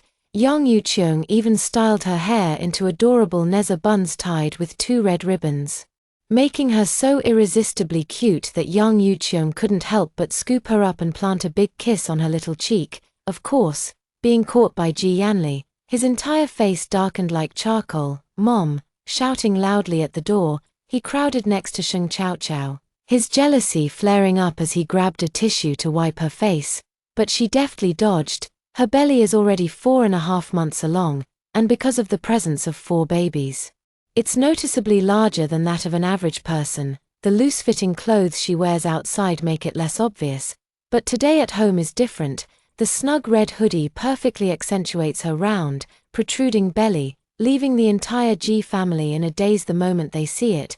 Ji Yanli is no exception. Even though he caresses her belly every night before sleep, catching sight of it during the day still melts his heart into a puddle. Holding her imperial sword, Sheng Chow Chow puffs out her belly and tugs on Yang Yuqiong's arm. "Ayang, Mom kissed me because she adores me so much. Don't be jealous." She even more happily took Yang Yuqiong's hand and said, "Mom, how about we make the New Year's Eve dinner together today?" "Great, great, of course. It's been so long since we all made the New Year's Eve dinner together at home. But, Chow Chow, you just sit aside and make dumplings, okay? Don't move around too much, okay?" Although they weren't officially mother-in-law and daughter-in-law yet, the two, as close as real mother and daughter, walked arm in arm affectionately toward the kitchen. Ji Yanli trailed behind them, looking utterly listless. One was his mother, the other his wife. It should have been a harmonious scene, so why couldn't he feel happy? He must be sick in the head. Ji Yanli spent his days stewing in a vat of vinegar, leaving himself sour all over. Sheng Chow Chow was too preoccupied with the New Year festivities to properly care for him. She gazed at the empty villa, where the only sounds seemed to be those of the housekeepers at work. She took Yang Yuqiong's hand and said, Mom, how about we have a barbecue party in the next few days? Let's invite all of Yanli's friends over and have a good time." Now, Sheng Chow Chow wasn't afraid to call Ji Yanli's relatives and friends anymore. She is warm, enthusiastic, and generous, like a little sun that brightens everyone's heart. "This is a great idea. And of course, no one would refuse. We could get a few lambs to make a whole roasted lamb." Sheng Chow Chow's mouth watered uncontrollably, and it seemed as if the aroma of roasted lamb was already wafting by her nose. The oil sizzles and pops, with cumin powder, chili powder, and barbecue seasoning generously sprinkled on as if they were free. Once one side is grilled, it's flipped over, and the oil drips onto the charcoal. A loud sizzle sound. Sheng Chow Chow couldn't resist at all. When a pregnant body craves something, it must be satisfied immediately. Mom, can we have roasted whole lamb again today?" Yang Yuqiong only needed to pause for a second before immediately replying, "Of course. Just have the kitchen staff buy a young lamb." "Mom, you're so wonderful. I love you so much." The round little head immediately nuzzled against Yang Yuqiong. Was Yang Yuqiong happy? How could she not be? Just look at her wide, uncontainable smile. The only unhappy one was Ji Yanli, who followed behind them with a face as dark as thunderclouds. So when he arrived in the kitchen, he was only fit to do minor tasks like washing vegetables and dishes, serving as a helper. Other tasks still required Tian Shuolan to lead the family in doing them together. Of course, the chef still needed assistance. After all, the Ji family hadn't cooked in a long time. What if the food turned out bad? Wouldn't that ruin New Year's Eve? Fortunately, the kitchen was spacious enough to accommodate 10 more people. Tian Shuolan stood in a corner, watching her son and daughter-in-law, one washing vegetables, the other chopping them, whispering to each other with their heads bowed, and she smiled faintly. Turning her head, she saw Sheng Chaochao and Ji Yanli sitting at the table. Sheng Chaochao carefully pinched the dumpling wrapper, her round little face tense as she shaped a golden ingot. Then immediately beamed with pride as she showed it off to Ji Yanli. "Ah Yang, look at the dumpling I made, isn't it pretty?" The older man was utterly charmed, glancing up to ensure no one was watching. He planted a kiss on the little one's lips. "It's very nice, but not as nice as Jiao Jiao." Sheng Jiao shyly glanced left and right. Relieved that no one noticed, she let out a sigh and gently tapped Ji Yanli. "You're so annoying." "Not annoying at all," the older man replied, humming a tune. This delighted Tian Shuolan, who was secretly watching, making her feel 10 years younger. As she lowered her head to fry meatballs, Ji Xingyi approached. "I loved eating meatballs the most when I was little." Tian Shuolan nodded. "Yes, back then my family even stopped me, afraid I'd overeat and get indigestion. So they wouldn't let me have more. I cried so hard, feeling like the most pitiful child in the world." Both elderly people were no longer young, often reminiscing about the past. "Old man. This new year is truly joyful." Tian Shuolan pursed her lips, directing his gaze towards Sheng Chaochao. The young couple was supposed to be making dumplings, yet somehow they started flirting, smearing flour on each other's faces. The wrinkles on Ji Xingyi's face smoothed out, and his whole body relaxed as if he were about to ascend to immortality. "Shuolan, just the thought of having 4 more children in our home in the future makes my heart so warm I hardly dare to touch it. Just imagine next New Year's, we could each hold a child in our arms, holding them as we pay respects to our ancestors, holding them as we watch the fireworks." Tian Shuolan's smile deepened with each of Ji Xingyi's words. "We must take good care of ourselves. Who knows? We might even live to see these 4 little ones get married in the future."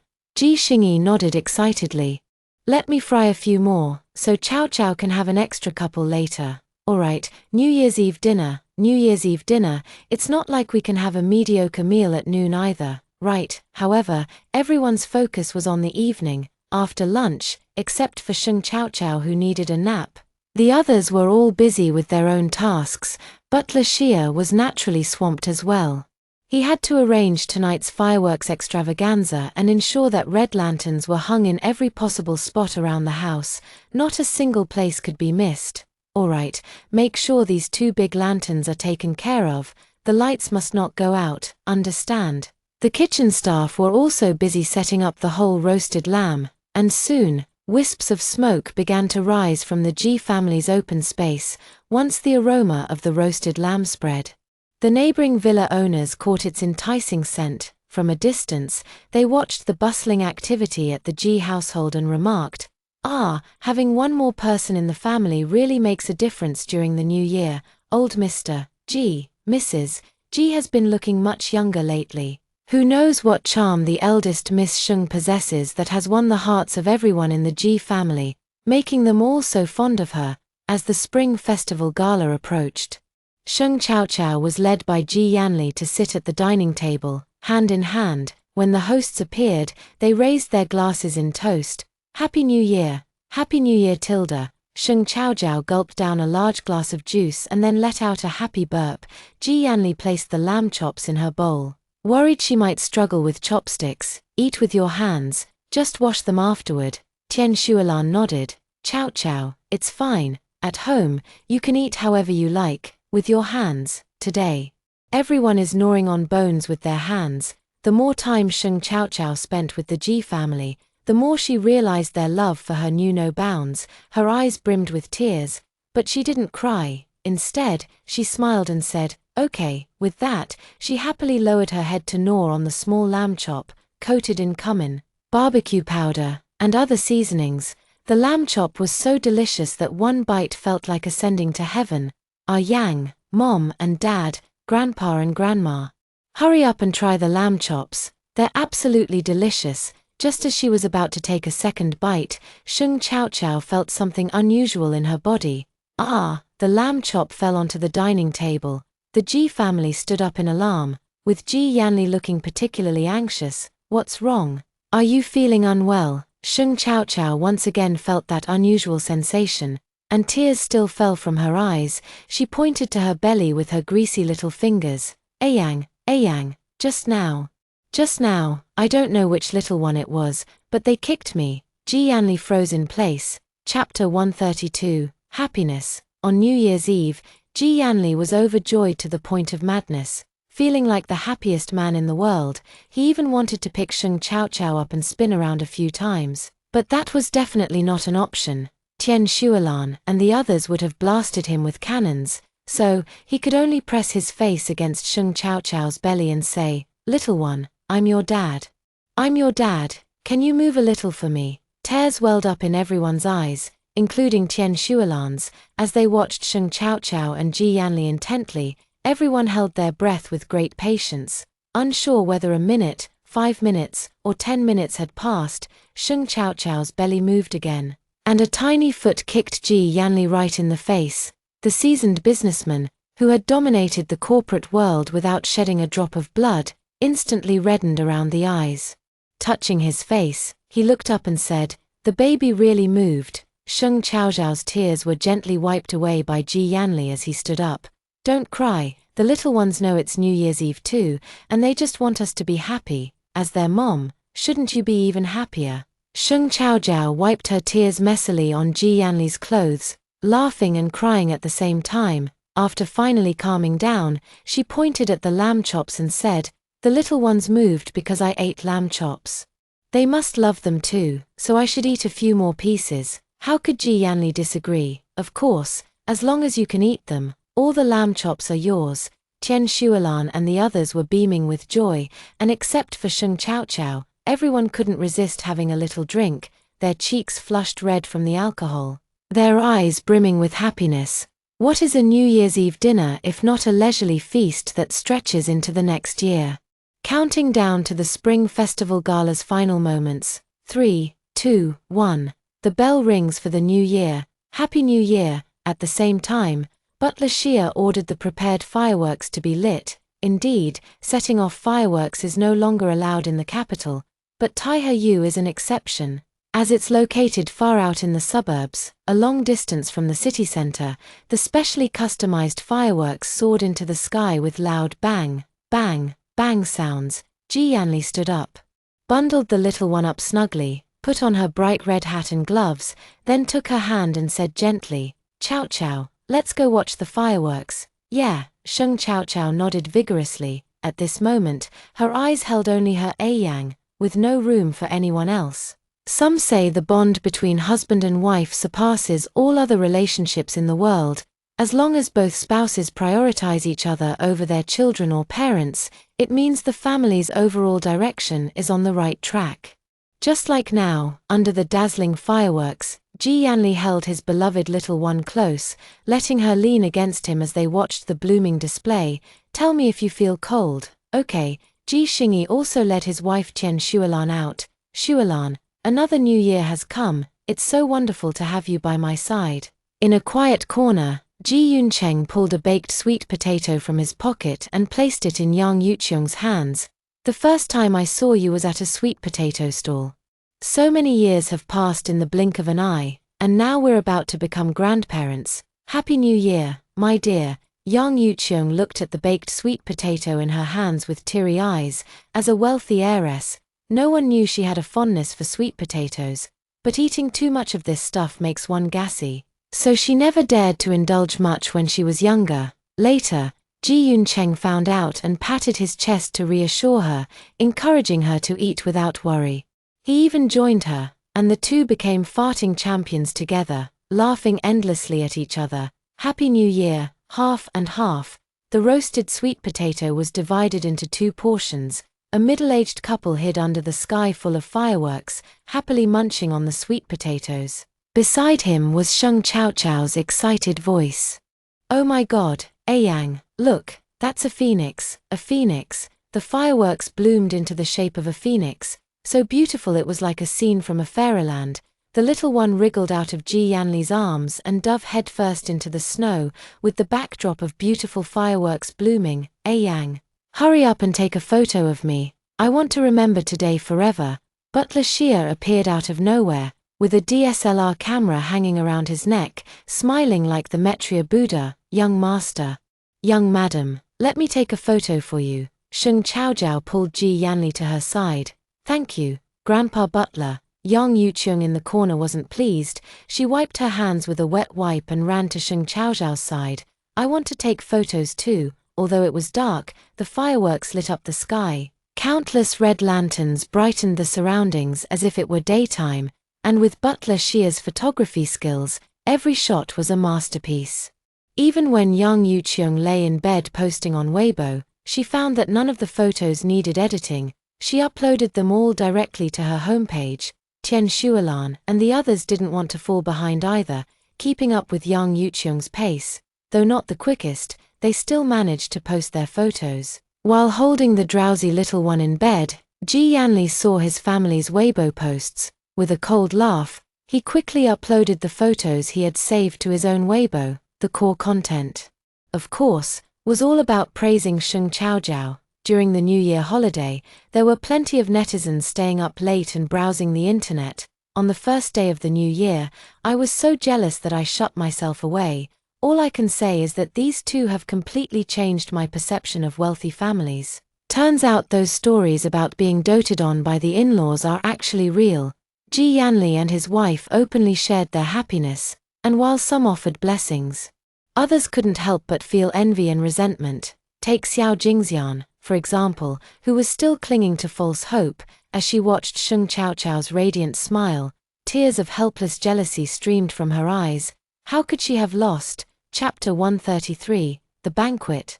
Sheng Chaojiao's happiness was visible to everyone, with Ji Yanli and the Ji family elders openly showering her with their most special affection. This instantly made Sheng Chaojiao the most envied woman online, bar none. It's also because Sheng Chaojiao doesn't post on Weibo, so her account hasn't been discovered yet. Otherwise, her account might have become a wishing account. During the New Year holidays, the Ji family inevitably has to attend various social banquets. In the past, out of courtesy, Ji Yanli couldn't refuse some banquets. He would usually attend alone and leave halfway through the event. Every time before his arrival, everyone would spontaneously make bets. Do you think President Ji will bring a female companion today? Ever since Ji Yanli started working at the Ji Corporation, this kind of bet has been made every year, and no one has ever guessed correctly. After all, whether it was the 20-year-old Ji Yanli or the 30-year-old Ji Yanli, he never placed much importance on romance. For him, the only thing that mattered in life was making money and expanding the company to greater heights. But this year is different. Not only has he met the love of his life, Sheng Chaojiao, but he also has 4 children now. When the invitation reached his hands again, he instinctively refused. Steward Xia, please decline all future invitations for me.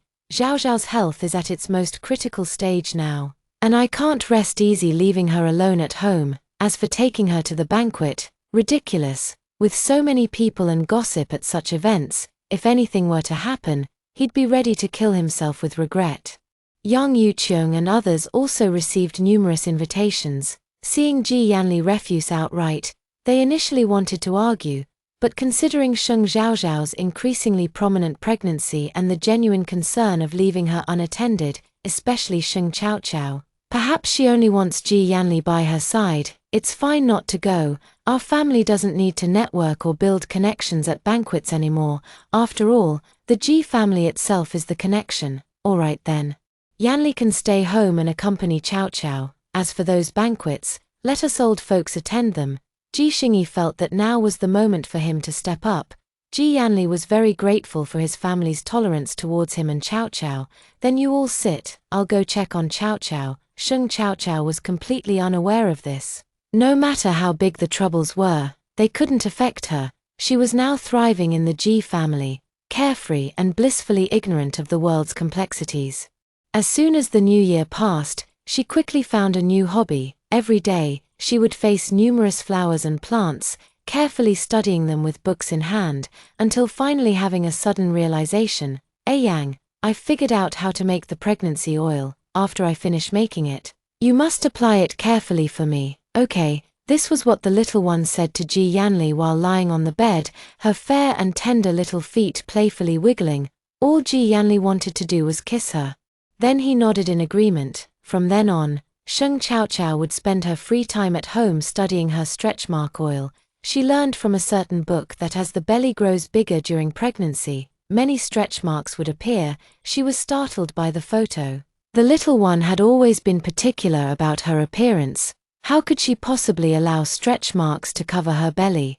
After several days of searching online for stretch mark oils and reviewing the relevant certificates and ingredient lists, well, it turns out most stretch mark oils online are just a scam.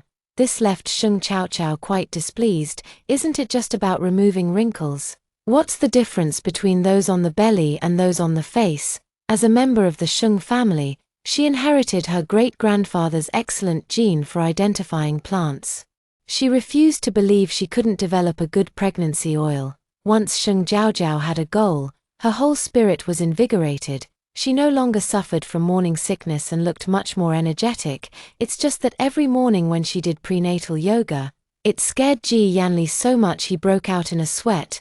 Watching her with a belly much larger than an average person's, he felt both awe and fear. Fortunately, apart from yoga, most of her exercise was just strolling in the garden. Otherwise, Ji Yanli would have developed prenatal depression sooner or later. Yes, it was Sheng Chaochao who was pregnant, but it was Ji Yanli who suffered from prenatal anxiety. The old man was so worried he couldn't sleep, while Sheng Chaochao only fretted daily about whether her belly would get wrinkles. It just goes to show, joy and sorrow between people are never truly shared. Fortunately, with the pregnancy oil dangling like a carrot in front of the little one, as long as she didn't clamor to go out, it was fine. Chaochao, upon entering the instrument room, Ji Yanli gently knocked on the door. As he pushed it open, intending to continue calling out, his eyes immediately fell upon the little one, who had curled up on the carpet with a pillow, fast asleep. Fortunately, she had the sense to cover herself with a small blanket while sleeping. Otherwise, Ji Yanli would have certainly given her a spanking and a stern lecture upon waking her. With the underfloor heating in the house, the little one slept peacefully on the soft, white furry mat. She was curled up into a tight ball. She was wearing a light blue loungewear today, fluffy and utterly adorable. The little blanket happened to be blue as well, making her look quite playful as she snuggled beneath it. Ji Yanli stepped forward, gently tugged at the blanket, and then saw her round, slightly bulging belly and her softly breathing mouth. Little one, you really can fall asleep anywhere, even during an experiment. Such a sleepy little piggy, he murmured. Though he said this, his hand couldn't resist lightly booping her tiny nose, unable to bring himself to wake her. He took several photos with his phone before scooping her up and carrying her to the bedroom.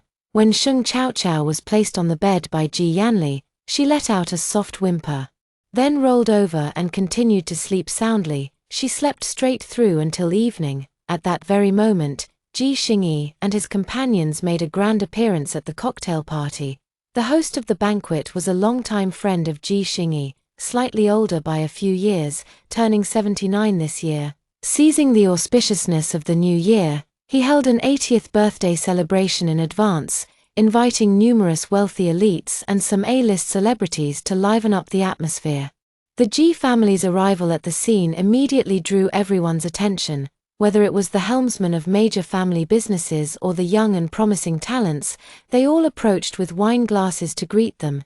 Yang Yuqiong and Tian Shualan were quickly pulled into their own circle of wealthy socialites. Oh my, Yuqiong, you've been doing quite well lately. How do you look younger and younger, while we seem like old ladies in our 50s or 60s? Yang Yuqiong covered her mouth and chuckled. It's not that exaggerated, I just feel happy. So my complexion looks good, which naturally makes me appear younger. After another round of small talk, everyone couldn't help but ask Yang Yuqiong, why isn't young Master Ji here? He usually attends these kinds of banquets. Yeah, could it be that someone didn't let him come? Someone hesitantly voiced the question. Those who can attend this cocktail party are no fools.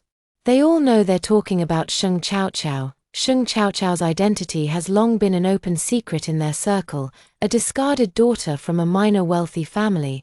Even if the Ji family adores her, wouldn't they still find her too provincial to be presentable, afraid of embarrassment, and thus reluctant to bring her along? And yet, the infatuated young Master Ji insists on staying home to keep her company, much to the envy of many. Why aren't their husbands like that? Why can't their daughters meet someone like him? Young Yuqiong's smile remained unchanged upon hearing this, but her eyes turned a shade colder. Yanli indeed has very important matters that prevented him from coming, but he certainly brought the gift. I believe Elder Shangguan won't mind too much. The implication of these words was, since even the host family isn't making a fuss, you shouldn't poke your nose into others' business like a dog catching mice. Stop asking unnecessary questions. Chapter 134, Marriage. Sure enough, the ladies quickly changed the subject, not daring to continue the conversation further. Offending the Ji family would be unwise. In the bustling banquet hall, under the dazzling lights and amid the clinking of glasses, Shen Xingyu stood in a corner. Holding a wine glass with a hint of melancholy, Xu Yuan stepped forward to comfort her. Xingyu, don't be sad, okay, Mom will definitely find someone better than Ji Yanli for you. Let's just forget about him. Chapter 65. Young Yuqiong once wanted to introduce Ji Yanli as a potential match.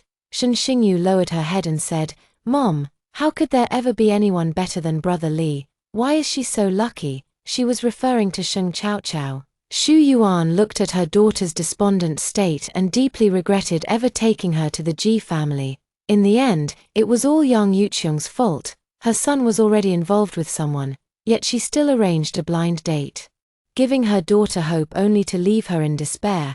But as she glanced at the jade bracelets on both her and her daughter's wrists, she sighed. They had already accepted the apology gifts. What more could they do, worth millions? These trinkets were all they had left to save face. Xingyu, don't be so hard on yourself, okay? Shen Xingyu looked up. Mom, why doesn't Li Ji bring her to the cocktail party? Just then, the mother and daughter overheard others in the corner saying, online rumors say the Ji family dotes on that girl so much, but why haven't they introduced her to everyone even after the new year? Exactly, she's already his fiancée, yet there's no engagement ceremony. Is this genuine regard or just going through the motions? Who knows? If my son were getting engaged, the engagement ceremony would definitely be grand and lavish. How could it possibly be done quietly? Exactly, if my daughter were engaged, and her future husband didn't bring her into our social circle to meet everyone, then there'd be no point in continuing the relationship. Useless. Shen Xingyu's heart wavered slightly. Mom, do you think Brother Li and the others have some difficulties? Otherwise, why would Grandma Ji and the rest be so quiet about it? After all, the internet is just the internet. Most wealthy families only recognize reality. After all, seeing is believing for people. The Ji family wouldn't know that their attendance at the banquet had sparked so many rumors outside. The rumors reached their peak when Ji Yanli couldn't decline a certain banquet and had to attend. He held Sheng Chaochao's hand and said many things, asking her to take good care of herself and promising he would return soon. Sheng Chaochao assured him repeatedly, and only then did he leave alone. At that cocktail party, Ji Yanli actually showed up alone despite having a fiancé, President Ji. Why are you still alone? Someone teased. Ji Yanli thought of Sheng Chaochao, his eyes softening considerably. My fiancé isn't feeling well, and I didn't want her to come. TSK, the wife-spoiling maniac should drink a few good glasses tonight. No, my fiancé doesn't like me drinking. Sheng Chaochao's sense of smell had become incredibly sharp due to her pregnancy. Even the slightest whiff of alcohol on him when he returned home would make her refuse to let Ji Yanli near her. She'd even stand with hands on her hips at the bathroom door and say, Yang, you smell absolutely terrible. This spoiled version of Sheng Chaochao left Ji Yanli with no choice but to scrub himself spotless. Otherwise he'd lose his place in their bed, and that would be too great a loss. Of course, he couldn't drink alcohol either. He still had to take care of the little one. So he could only politely decline. He thought Ji Yanli had made it quite obvious, But the rumors still spread beyond the banquet as it ended. They made their way online, and soon everyone in the Ji family knew about it. Yang Yuqiong slammed her hand on the sofa. Who on earth is spreading such nonsense? How dare they say we don't value Zhao Zhao, and that the reason we don't take her to those chaotic banquets is because we look down on her. Her hands were trembling with anger. That's because Zhao Zhao is pregnant. Okay, with so many people at the cocktail party, what if Zhao Zhao feels unwell after going? Tian Shuolan was also furious and called for butler Xie, instructing him to investigate what exactly had happened. Ji Xingyi set down his teacup and said softly, I wonder if Zhao Zhao has seen the rumors. She's physically heavy and emotionally sensitive right now. What if she finds out and overreacts? Yang Yuqiong stood up abruptly. No, I must go talk to Yanli.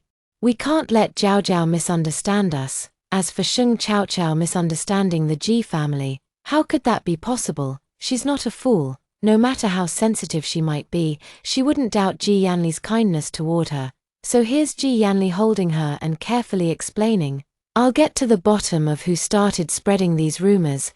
The old man's voice was hoarse and heavy, and from his appearance, it seemed as if he was the one more angry.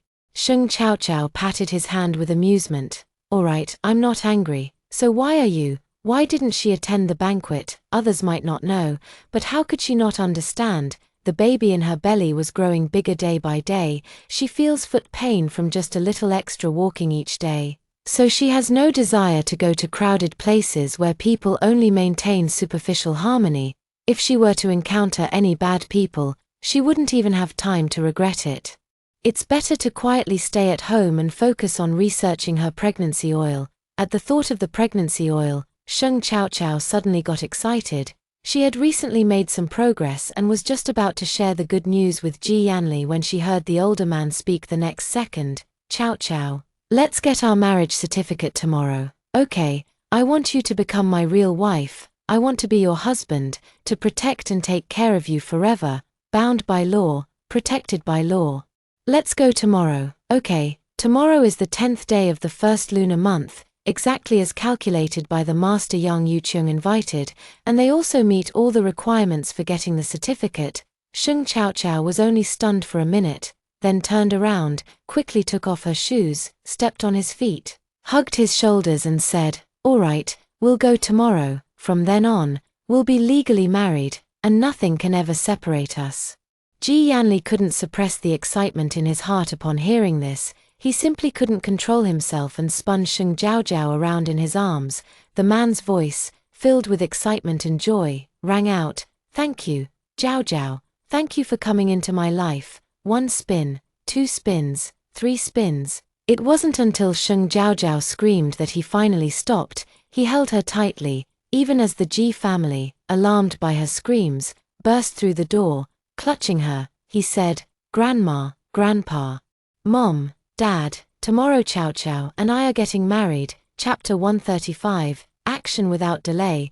All it took was one nod, one word from Sheng Chaochao to set the entire Ji family into motion. Yang Yuqiong jumped 3 feet in the air, throwing her head back with laughter.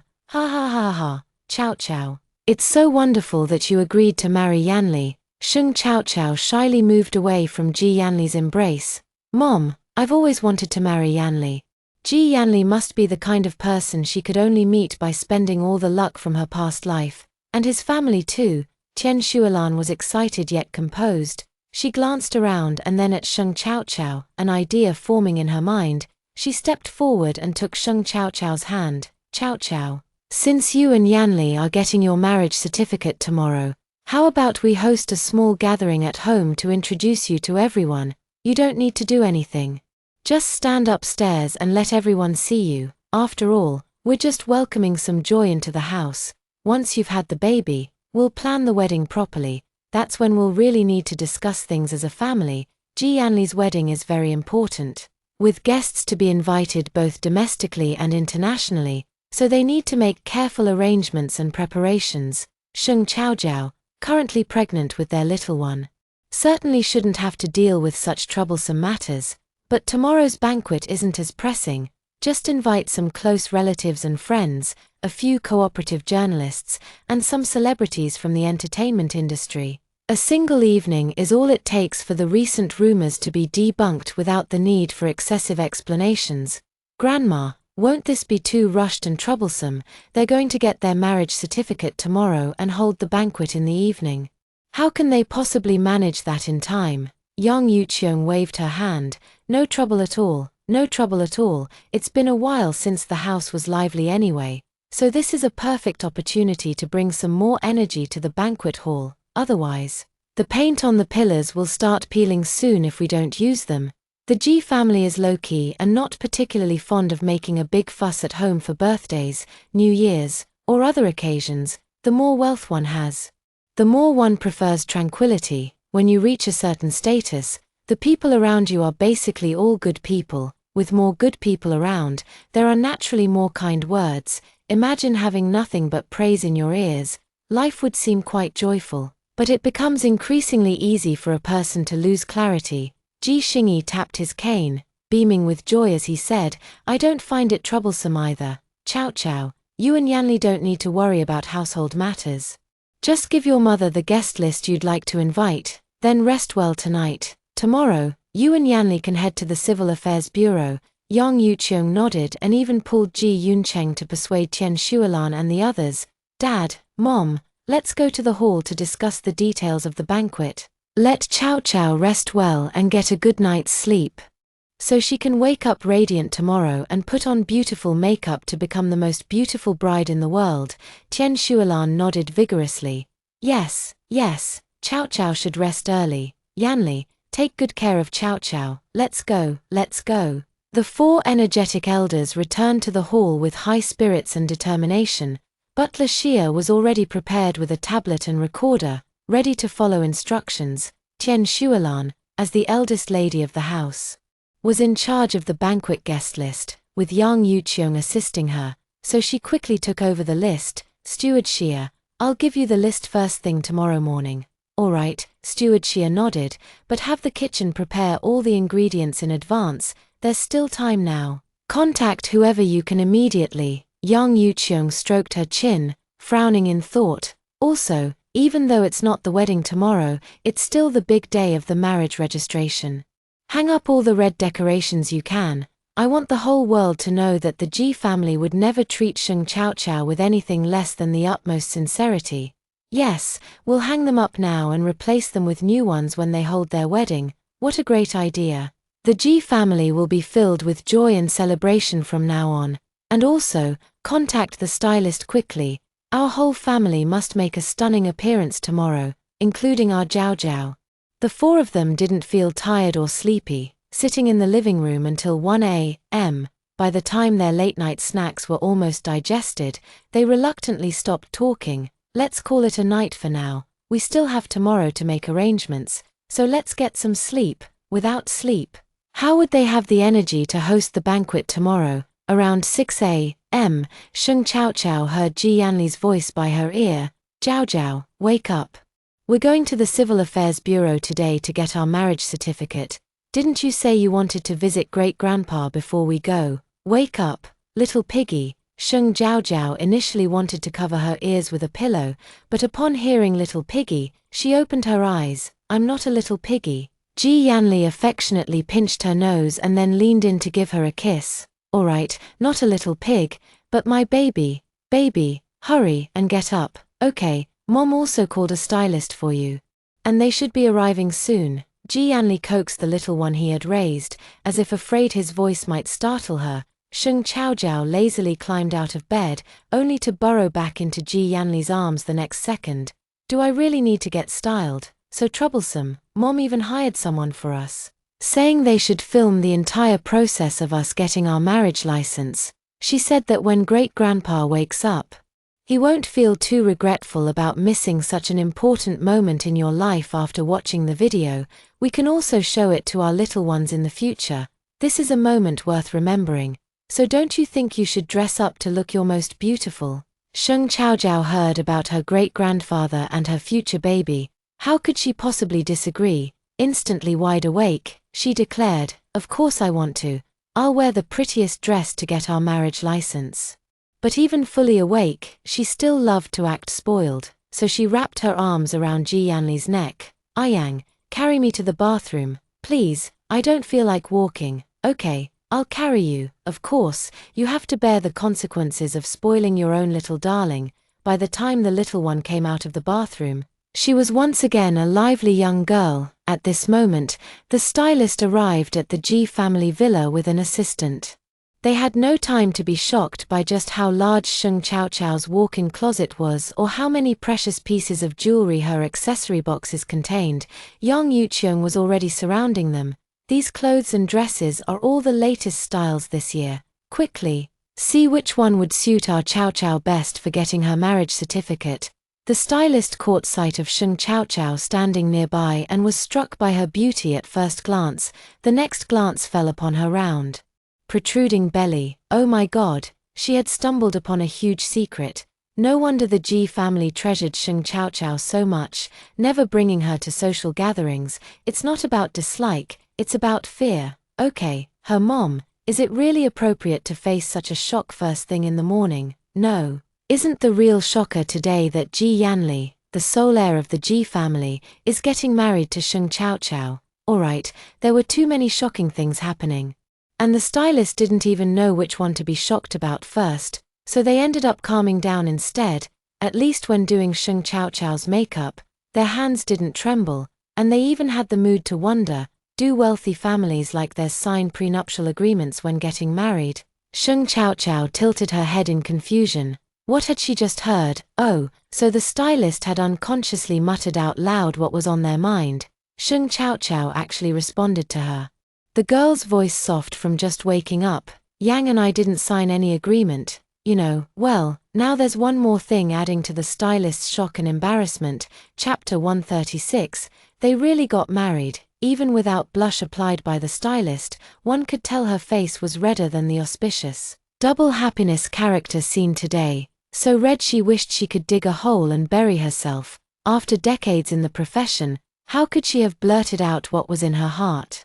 She really wanted to slap herself. The stylist fell silent, and Sheng Chaojiao, seeing the look of grief and indignation on her face, didn't dare to say anything more. What if the stylist runs away? By the time Sheng Chaojiao's makeup was done, she held up a mirror and exclaimed, "Wow, I look so beautiful." Sheng Chaojiao was naturally beautiful to begin with, and getting a marriage license didn't require an overly glamorous or luxurious makeup look, just a slight enhancement to her facial features, accentuating her strengths to make her even more beautiful. Even her outfit was quite simple, a white sweater and skirt, with a red scarf around her neck.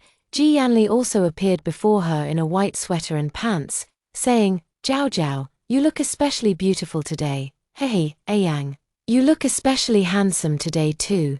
Ji Yanli looked much gentler without his suit, and with his bangs down, he seemed like a college student fresh out of school, except for the difference in their eyes.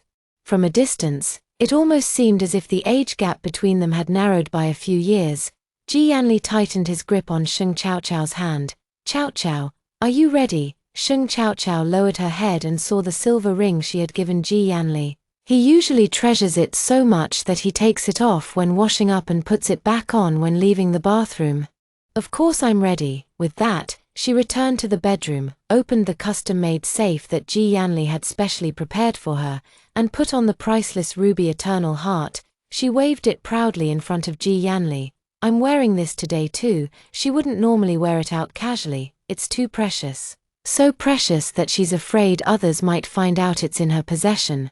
"Alright, I'll follow your lead." After leaving the Ji family villa, they headed straight to great-grandfather's place. No matter how inconvenient Sheng Zhaozhao's physical condition was or how worried the Ji family might be, she still made it a point to visit great-grandfather at the hospital every week, trim his nails and talk to him about her. Great-grandfather showed strong reactions, opening his eyes many times, but closing them again shortly after. The doctor said that great-grandfather should wake up soon, and he will definitely wake up, in the same seat. Sheng Chaochao held great-grandfather's hand and said, "Great-grandfather, Ian and I are getting married today. When I was little, you used to say that Chaochao would grow up to be the most beautiful bride in the world, great-grandpa. Today Chaochao is about to accomplish another major milestone in her life. Even though you can't see it now, it's okay. I've recorded everything so you won't miss the happiest moment of my life. Ji Yanli watched as Sheng Chaochao, though her eyes were brimming with tears, remained strong and didn't let them fall, even speaking with a smile. Great-grandfather, please entrust Jiao Jiao to me. From now on, I will cherish her more than my own life, care for her, protect her, and never let anyone bully her. She will be my greatest treasure, and I will spend my entire life guarding her. After Ji Yanli spoke these words, the great-grandfather on the bed moved his hand with great effort, and his eyelids trembled for a long time before he opened them to glance at them and then closed them again. Great-grandfather must have understood, right? Sheng Jiao excitedly grabbed Ji Yanli's hand and said, "Yes, he definitely did." After leaving the hospital, they got into the car. In the car, their fingers intertwined tightly, and on the way to the Civil Affairs Bureau, both seemed to grow nervous. They could feel the fine sweat in each other's palms. "Ah Yang, your palm is sweating," Sheng Chaochao whispered. The older man sat upright, gripping his hands even tighter. "I know, are you nervous?" Ji Yanli nodded. "Jiao Jiao, of course I'm nervous about marrying you, so nervous that even after Xiao Jiao had smoothly parked at the entrance of the Civil Affairs Bureau, Ji Yanli's legs trembled slightly as he stepped out of the car. He bounced a few times directly, exhaled the turbid air, then reached out his hand. "Chao Chao, come down." The photographer steadily followed behind them with the camera, and from the moment they got out of the car, Ji Yanli seemed to move somewhat awkwardly. He paused in place for a few seconds before regaining control of his body. He seemed even more nervous than Sheng Chaochao. Such Ji Yanli made Sheng Chaochao feel novel, and she curiously observed him. In her eyes, her Yang had always been omnipotent. She never imagined he could also be so nervous as to be at a loss. "Chao Chao, I'm not a god.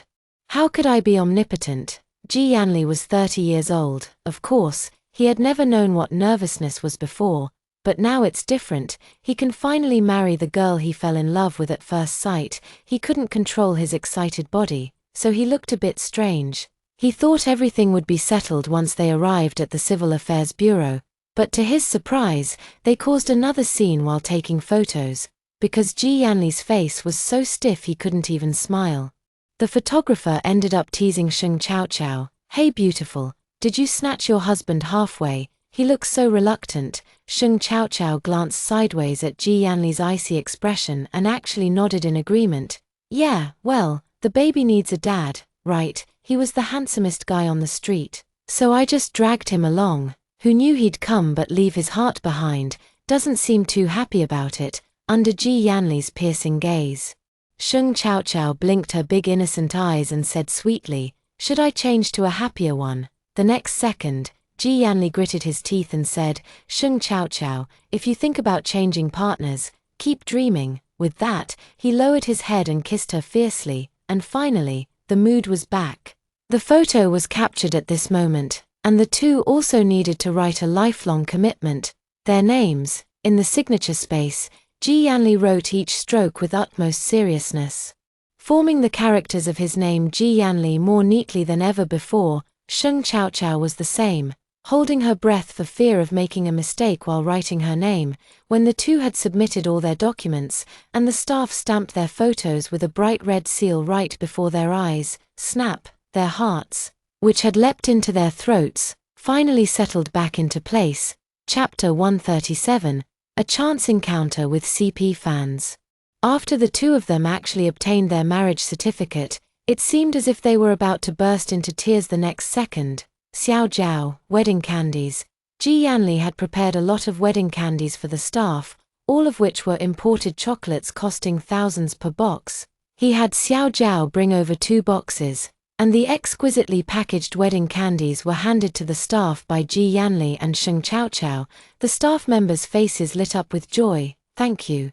And congratulations on your marriage," they said. Not only did the staff handling their paperwork receive them, but even the other onlookers were pleasantly surprised to be given the chocolates. "Oh my, I have one too." Ji Yanli smiled gently, while Sheng Jiao beamed sweetly, both speaking in unison, just sharing the joy. "Oh dear, you two are so good looking. Your future child will definitely be exceptionally beautiful." Sheng Jiaojiao couldn't help but touch her belly. Her loose clothing made it hard to notice her pregnancy at a glance, but this sentence really struck a chord with them. Their little ones must be absolutely adorable. Thank you for your blessings. Many couples choose to get married at the Civil Affairs Bureau, and on this day, both men and women dress up beautifully, handsomely, and neatly. Everyone wants to feel happy, blissful, and joyful on the day they get their marriage certificate. When they encounter other couples also getting married, they instinctively exchange wedding candies, their faces beaming with joy and genuine blessings for one another, wishing you all the happiness. Just as they were about to leave the Civil Affairs Bureau, Ji Yanli gave the last box of candies to the photographer. The photographer, visibly moved, accepted the wedding candies with tears in his eyes. "Oh, thank you for remembering me. After all these years of taking photos, I've watched my colleagues outside handing out marriage certificates and receiving candies, while I got nothing. Bro, from now on, it's all about the wife, kids, and a warm home. Just focus on being fiercely happy." Ji Yanli felt a gentle pat on his shoulder and curled his lips into a smile. "Thanks, I definitely will." Stepping out of the Civil Affairs office, both of them found it surreal. Had they really become a married couple just like that? Sheng Jiaojiao kept flipping through the little red booklet in her hands. How could this thin, red booklet transform her from a lively, carefree girl into a married woman? This feeling is truly magical. It's as if a tingling sensation is rising from the soles of my feet, making me feel a bit lightheaded and dazed. It also feels like waves of cool air are descending from the top of my head, as if I'm walking on clouds. Experiencing an unreal sensation. Yang, are we really getting married now? Ji Yanli's hand holding the marriage certificate trembled slightly as he rubbed their photo together. The young girl in the picture smiled brightly with sparkling eyes and pearly teeth, but why did his own smile look so foolish? Forget it. None of that mattered. What truly mattered was that he and his little one were really married. She had genuinely become his lawfully recognized wife. Without going through the marriage process at the Civil Affairs Bureau, one could never truly understand this profound emotion. The moment the seal was stamped, you could feel an additional weight settle on your shoulders. It invisibly restrains you and reminds you that in the future, whether in personal conduct or professional matters, you must think twice before acting, because your loved ones and family are waiting for you at home. The older man responded to Sheng Jiaojiao's question with a heavy hum, then watched as she absent-mindedly held the marriage certificate. He promptly took it from her hand. "Give me the marriage certificate, I'll keep it safe." Ji Yanli was even considering whether to lock the marriage certificate in a safe. Hiding it securely, Sheng Jiaojiao stomped her feet with her belly sticking out. "I haven't taken any photos yet. Besides, why can't she keep it herself? Isn't it one per person?" All right, it's cold outside. Let's go back to the car and take our time with the photos." "Okay, although it's already early spring, isn't there still the chance of a cold snap? With heating inside the house, there's nothing to fear, but outside is a different story. The little one mustn't catch a cold now. It would be too miserable." Sheng Jiaojiao pouted but didn't argue with the older man. She extended her right hand like a queen, tilting her chin up. "Fine, help me back then." "All right, I'll help you back." The cameraman's hand holding the camera was trembling slightly. He was trying hard not to laugh. Newlyweds are just so sweet. After Ji Yanli helped the little one walk to the car, a voice filled with surprise and astonishment called out to them. Is that Ji Yanli and his fiancée, Sheng Jiaojiao?" The girl's scream was so high-pitched it almost cracked. Sheng Jiaojiao looked over curiously. It was a girl wearing a veil. Her eyes were large and round, as adorable as a kitten's, excitedly waving at Sheng Jiaojiao and Ji Yanli. She then grabbed her boyfriend's hand and ran toward them. From a distance, Sheng Jiaojiao could see her boyfriend's face turn from its normal color to bright red. Ji Yanli was startled and quickly stepped in front of Sheng Jiaojiao. "What's going on here?" "Oh my, it really is you two. Are you here to get your marriage certificate today?" The girl was as excited as a monkey, jumping around with joy. Even Sheng Jiaojiao seemed to feel her extraordinary happiness, watching her boyfriend tug at her clothes like he was pulling a kite string. She couldn't help but feel a little amused. Although Sheng Jiaojiao was somewhat curious about why the girl was so excited, she still nodded and said, Yeah, just got it done. The next second, Sheng Chaochao heard the girl burst into laughter that sounded like a duck's quack. Ha ha ha ha quack quack ha ha quack quack, no offense meant. It's just that this laughter is too unfitting for a little girl. It's as if a burly man were stuffed inside her girlish body. Ji Yanli was even disarmed by her laughter, thinking that although the girl seemed inexplicable, she probably posed no danger. Sheng Chaochao, hiding behind Ji Yanli, was almost amused by her laughter. She patted Ji Yanli's hand to get him to move aside, but just as she leaned out, she heard the girl speak again. Ha ha ha, President Ji, Jiao Jiao, don't be scared. I'm just so happy to see you two getting married. Ha ha ha, you might not know this, but I'm actually a fan of your couple pairing. With that, the girl made a heart shape with her hands. Hehe, I'm really overjoyed to witness you two getting your marriage certificate in person. If the sisters in the group knew, they'd be beyond happy. Sheng Chaochao was utterly bewildered. What, Ian and I have shippers? Why, they're not celebrities or idols, what's there to ship about them? The girl shyly ducked her head. Maybe because CEO G was so generous with the giveaways, so we were drawn in by the money, and then moved by your love story. Anyway, seeing you two get married puts our minds at ease. At least we don't have to worry about those recent online rumors anymore. The girl chattered away non-stop, her words firing off like a machine gun as she talked about Sheng Chaochao, who had become the most envied woman by countless netizens on Weibo.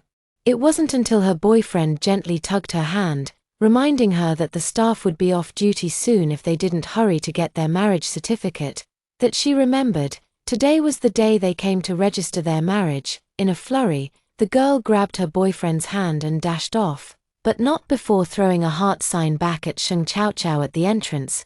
Be happy, Chaochao, our little sunshine. Sheng Chaochao was moved by a stranger for the first time.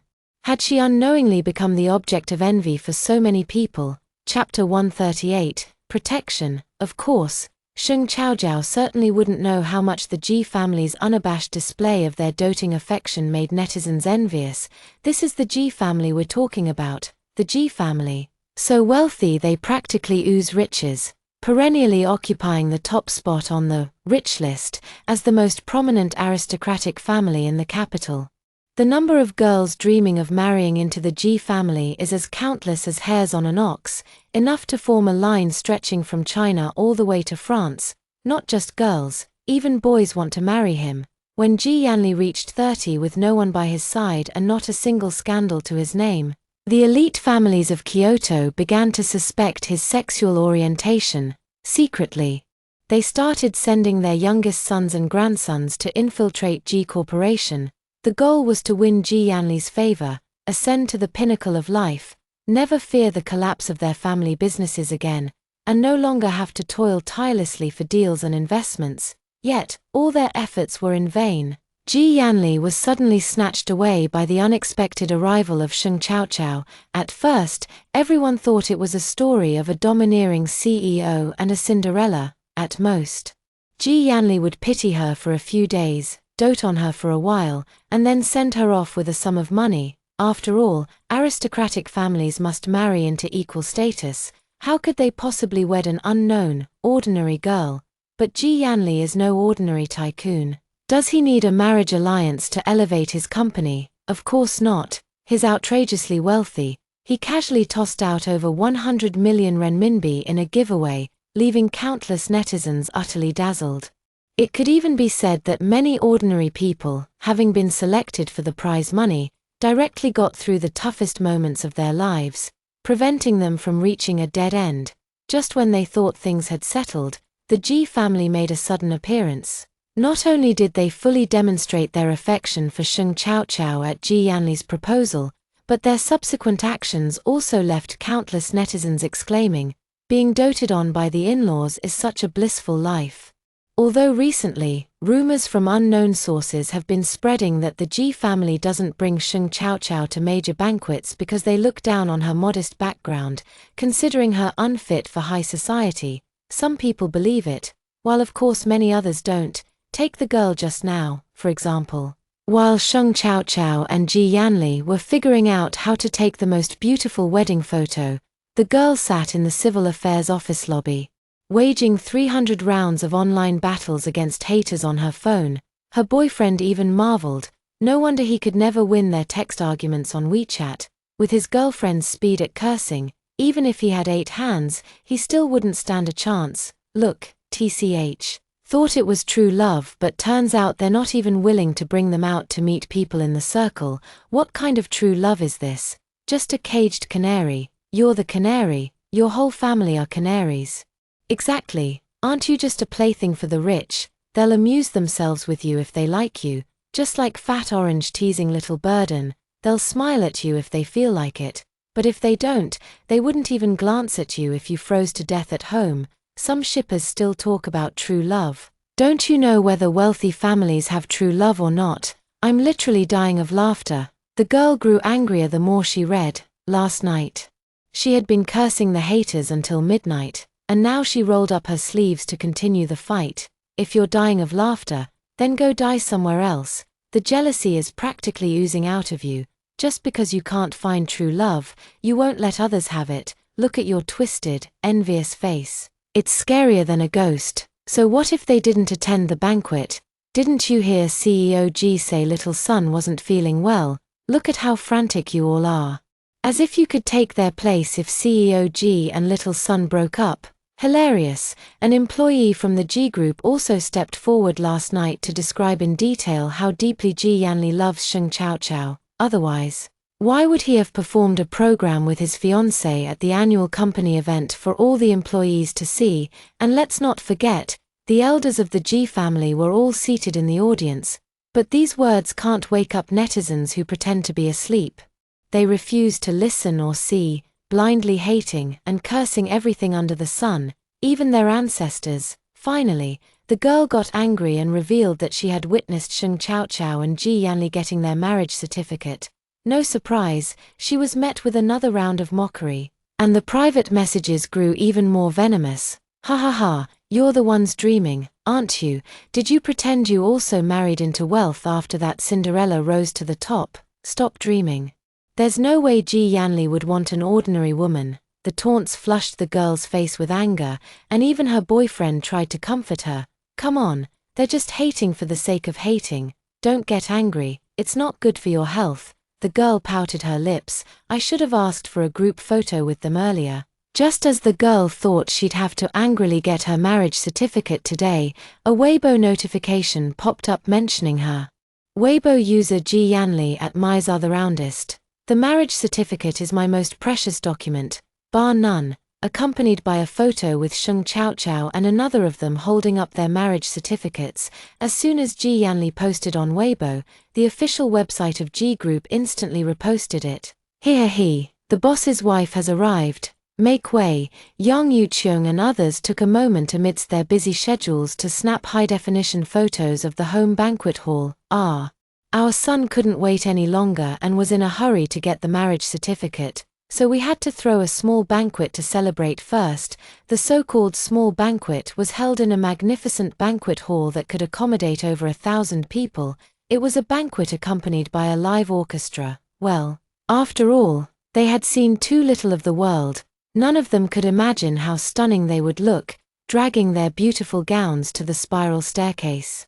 They dared not even picture themselves standing at the highest point, waving down below. It's really just a small gathering. Chao Chao is a shy little girl, so we should let her prepare properly for her future wedding. Today is just for practice. Yang Yuqiong then proceeded to send out photos of the already decorated areas of the house as if they were free, slamming her phone down heavily. Let's see who dares to say we don't love Chao Chao now. Tian Shualan told her to calm down, as there were still a lot of things at home that needed her attention. Just then, Steward Xia walked up to her and said, "Madam, the results of the investigation you asked me to conduct earlier are in." His brief statement caused Yang Yuqiong's expression to change, and she finally let out a heavy sigh. It's all my fault. If only I had. Coincidentally, at that moment, her phone rang. Glancing at the caller ID, Xu Yuan, who had appeared earlier, she hesitated for a moment before answering the call. The voice on the other end remained gentle and soft. Yuqiong, how come you didn't tell me about Yanli's wedding? There's a banquet tonight. Why don't I bring Xingyu along to help out? More people will add to the festive atmosphere. Yang Yuqiong remained silent. Yuqiong. The voice called again. Yang Yuqiong replied. Mrs. Shun, didn't Xingyu mention she was planning to study abroad? Perhaps you should accompany her there instead. You know Yanli's temper. If he finds out, things won't be so simple. Chapter 139 The Big Bad Wolf's Little Scheme. Xu Yuan knew she was being warned by Yang Yuqiong at this moment. She clearly understood that if she didn't do as Yang Yuqiong said, the consequences would be beyond her ability to bear. Yuqiong, she called out in panic. But the phone only returned a series of beeping tones. It's over. Xu Yuan's mind flashed with these 3 words as she frantically rushed to her daughter's bedroom. Upon entering, she saw Xingyu getting dressed and doing her makeup. Noticing Xu Yuan's arrival, Xingyu twirled in her gown, a dress she had snatched from a celebrity, worth at least over 300,000 yuan. For a garment meant to be worn just once, the price was truly steep. Mom, do I look pretty in this dress? How could Xu Yuan not understand Xingyu's little thoughts? Precisely because she understood, she had allowed her to do those things. Now that Yang Yuqiong knows, it won't be long before Ji Yanli finds out too. Xu Yuan was terrified. How ruthless Ji Yanli's methods were. Those in the same circle knew all too well. Sometimes he didn't even need to lift a finger. Just a single word from him could turn countless businesses into his blades, effortlessly bankrupting the Shen family, leaving them homeless with no chance of recovery. And yet, not a single drop of blood would stain his hands. Xingyu, I'll book the tickets right away. We're going to America. We leave tonight. You can't attend this banquet. Xu Yuan yanked the brooch off her dress with force. Pack your things. We're leaving immediately. Xingyu couldn't understand why Xu Yuan suddenly went crazy and didn't want her to go. Mom, what are you doing? I'm going. I want to see what abilities Sheng Chaochao has that can make Brother Li like her so much. Suppressing the fear in her heart, Xu Yuan said, Xingyu, Aunt Yang already knows what we've done. If we don't leave tonight, it will be Ji Yanli who deals with us. Do you really want your grandparents, at their age, to suffer the hardship of the family going bankrupt? Xingyu was stunned, her eyes filled with disbelief. How could that be? Impossible. Mom, you and Aunt Yang are friends. How could she let Brother Li treat our family like this? Xu Yuan had already started packing Xingyu's belongings, her anxiety and fear palpable. It's precisely because we're friends that they're sending us abroad. Otherwise, do you think they'd let us off so easily? Xu Yuan even felt a pang of sadness. She never expected Yang Yuqiong to dote on her daughter-in-law to such an extent, so much so that she was willing to forsake years of friendship. She was both angry and anxious. Xingyu, it was Mom's fault for taking you to the Ji family, trapping you in a dead end you can't escape from. Forget about Ji Yanli. Okay, you'll definitely meet a better man in the future. Xingyu shook her head, sitting on the bed in despair, her mind filled with memories of looking up to Ji Yanli as a child. Her entire adolescence was shaped by this man. How could she possibly forget him so easily? She thought that after going abroad to study and mastering her profession, she could leverage her mother's and Yang Yuqiong's connections to gain an advantage upon returning home. But no, the sudden appearance of Sheng Chaochao shattered her illusion. Even being forced to leave again, not knowing when I'll be able to return, why does it feel so hard to accept? Xingyu lifted her skirt, trying to rush out of the bedroom, but was pulled back by Xu Yuan, who slapped her across the face. Slap, Mom, you hit me. Tears as big as beans poured from Xingyu's eyes. Yes. To wake you up, so you won't keep dreaming. Xu Yuan hardened her heart. She knew very well what she had done and how the rumors online had started. I've already gambled for my daughter's sake, and now that I've lost, I must accept the consequences. If you don't leave, I'll have someone escort you onto the plane. She still has a son to think about. What will happen to him if the Shen family goes bankrupt? While the Shu family was in chaos, the Ji family was equally lively. Sheng Chaojiao and Ji Yanli returned home, where freshly delivered rose petals fell upon their heads. Congratulations on your wedding, young master and madam. Sheng Chaojiao held Ji Yanli's hand, still feeling a bit shy. When she looked up at him, the man happened to be gazing at her as well. Yang Yuqiong and Tian Shuilan rushed forward immediately, stretching out their hands. Where's the marriage certificate? Let us see. They seemed determined not to leave without seeing it. Ji Yanli reluctantly took out the still warm marriage certificate from his pocket. Be careful with it, don't damage it. Yang Yuqiong didn't even have time to roll her eyes at her son, eagerly opening the marriage certificate. Seeing the age gap between her son and daughter-in-law, she couldn't help but exclaim, "An old cow eating tender grass." Ji Yanli was speechless. What kind of mother criticizes her own son like this? The next second, Tian Shuilan's admiration was heard again. Our Chow Chow is so pretty, with such a round face. How blessed she looks when she smiles. Sheng Chow Chow touched her little face. Was her face really that round? Ji Yanli whispered, "Don't listen to them. You're just normally adorable. So adorable that I want to kiss you every day. Mom, it's time to give it back to me. TSK. I won't break it. Why are you so nervous? Look how stingy you are. Are you really my son?" Yang Yuqiong unhappily tapped the marriage certificate with the camera. Seeing the photo sparked another good idea. Butler Xia, here. Butler Xia raised his hand and appeared.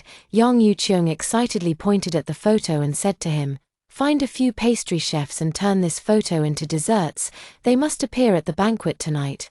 Ha ha ha, if this thing appears at the banquet, no one would still think they're not sincere about Chow Chow, right? Hehe, she really is a genius. Yang Yuqiong happily walked away arm in arm with Tian Shuilan, completely ignoring the complicated expressions on her son and freshly minted daughter-in-law Sheng Chow Chow's faces. Are we really going to turn our marriage certificate into pastries? Wouldn't that mean everyone would be eating their portraits? Why does this feel so weird? Don't worry, our photos won't appear. At most just the wedding date. Ji Yanli understood his mother best. Mom just wants to show off a little. Sheng Chow Chow poked his waist. Don't talk about Mom like that, okay? She's clearly so adorable. That's why she loved this family so much. Loved every single one of them. Ji Yanli felt tickled all over by Sheng Chow Chow's antics. He thought to himself that today was supposed to be his wedding night, but there would be no traditional wedding chamber activities. However, the older man's vision darkened as he began contemplating how to handle this little white rabbit. "Chow Chow, would you accompany me in doing something tonight?" Sheng Chow Chow nodded. "Sure, silly girl," agreeing without even asking what it is. "You'll regret it." Ji Yanli was very satisfied as he took her hand, playing the gentleman appropriately during the day. "Let's go then. I'll take you to try on the dress. By the way, have you informed your friends? Are they coming?" Chapter 140. The arrival of friends. Sheng Jiaojiao had already asked Ding Shu and the others last night if they wanted to come. After all, the new year had passed, and as college students, they had already returned to their dormitories 2 days ago. When Ding Shu and the others saw Sheng Chaochao announce in the group chat that she was about to get married to Ji Yanli, they were so shocked their eyes nearly popped out. I feel like it might be too sudden. After all, Sheng Chaochao is only 20 years old. Which female college student gets married at 20? This is so sudden. But at the same time, they saw rumors on Weibo claiming that Sheng Chaochao was Ji Yanli's kept woman, a woman the Ji family looked down upon. They were both angry and anxious, battling online trolls for 300 rounds. If Sheng Chaojiao and Ji Yanli were to get married now, it doesn't seem like they'd lose out on anything. After all, besides being extremely wealthy, Ji Yanli also has good looks and a great physique. And is even willing to risk his life to protect his fiancée when she's in danger. A man like this is a rare find. Missing out on him would truly be a shame. So Ding Shu scratched his head and looked at Bai Huan. Shall we go? Bai Hui turned to Yuan Jiayin again. Are you going? Yuan Jiayin looked at Ding Shu with a blank expression again.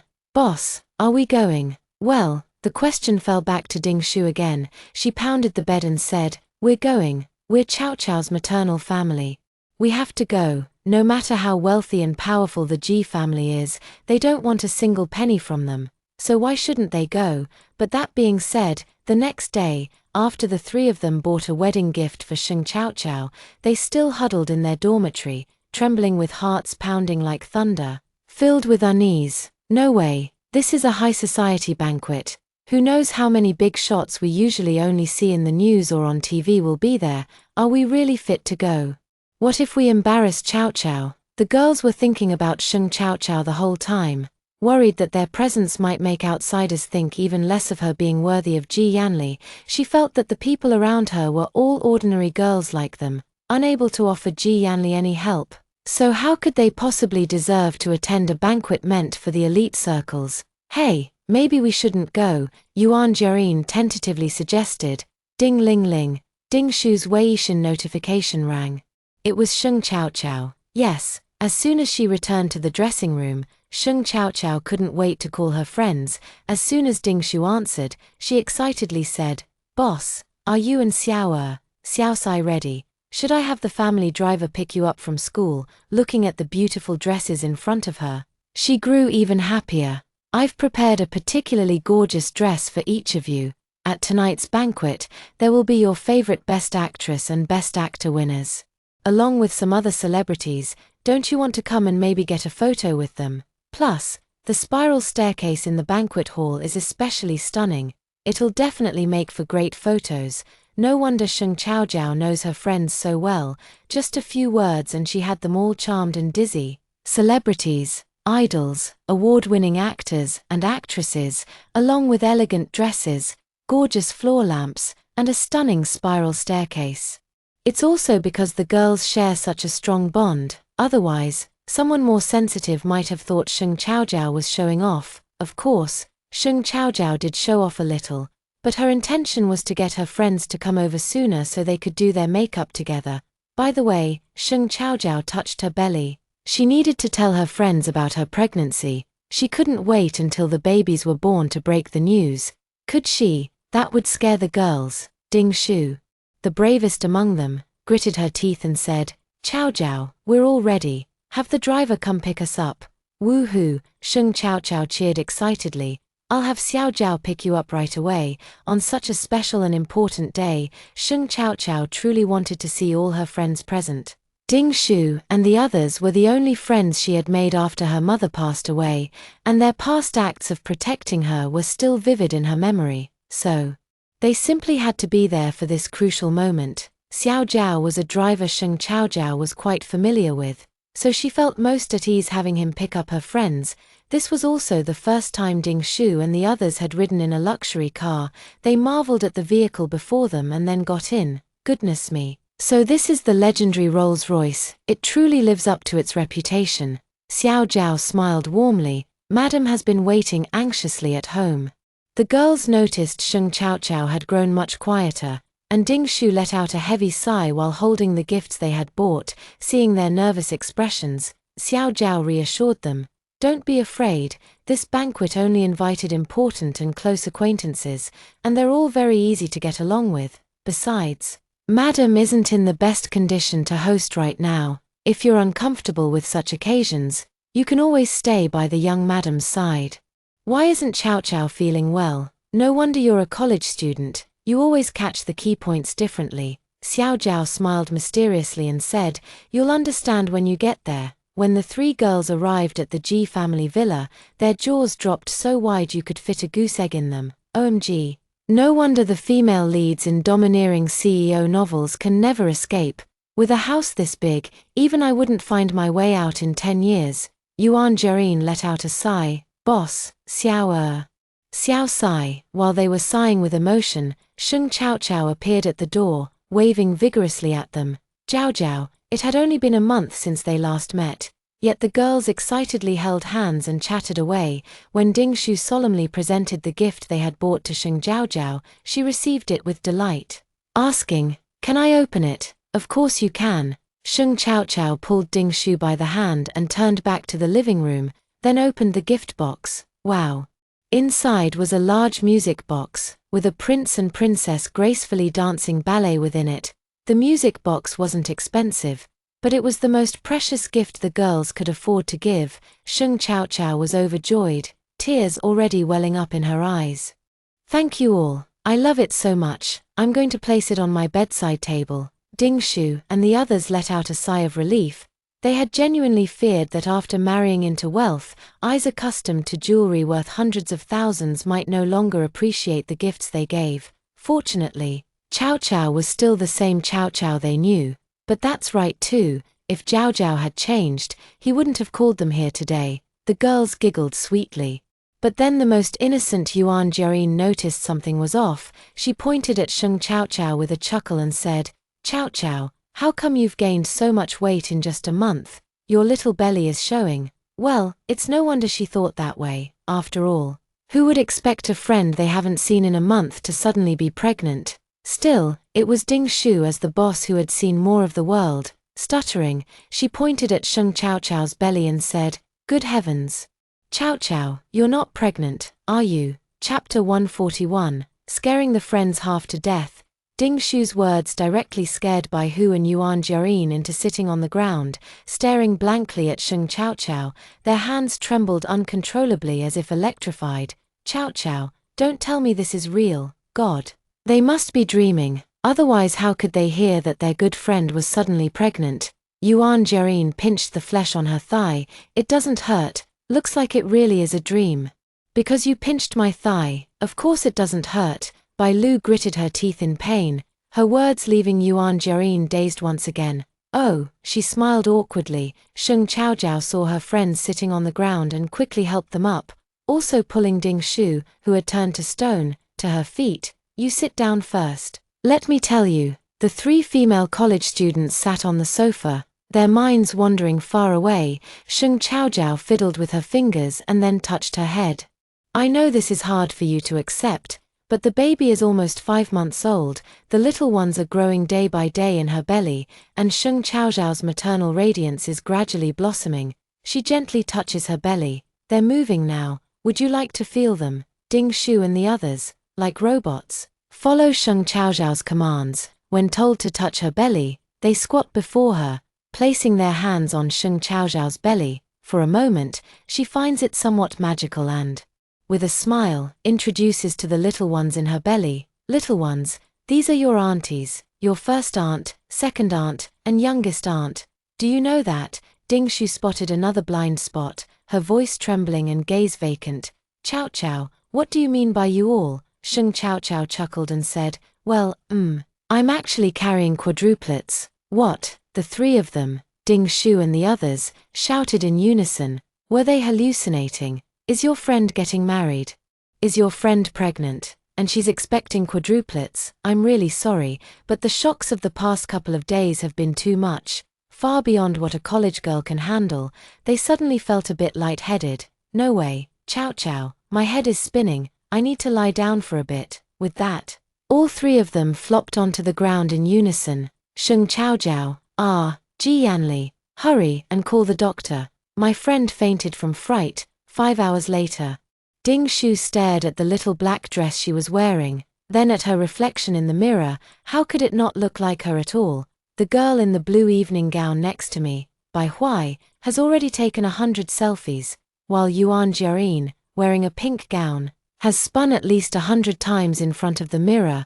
All three of them held their faces and screamed, "Is this really me? Am I maybe a little too pretty? God, it turns out they too have moments when they look this fresh." Zhao Zhao is the best friend in the world. Woo woo, I'm so beautiful I could cry. I want to take 100, no, 10,000 photos to admire slowly. Yuan Jiayin was so excited she felt like jumping up to the ceiling and staying there, because the stylist had made them look incredibly beautiful. Actually, the girls were naturally quite pretty. Though they might not compare to stunning beauties, they definitely had that delicate and charming appeal.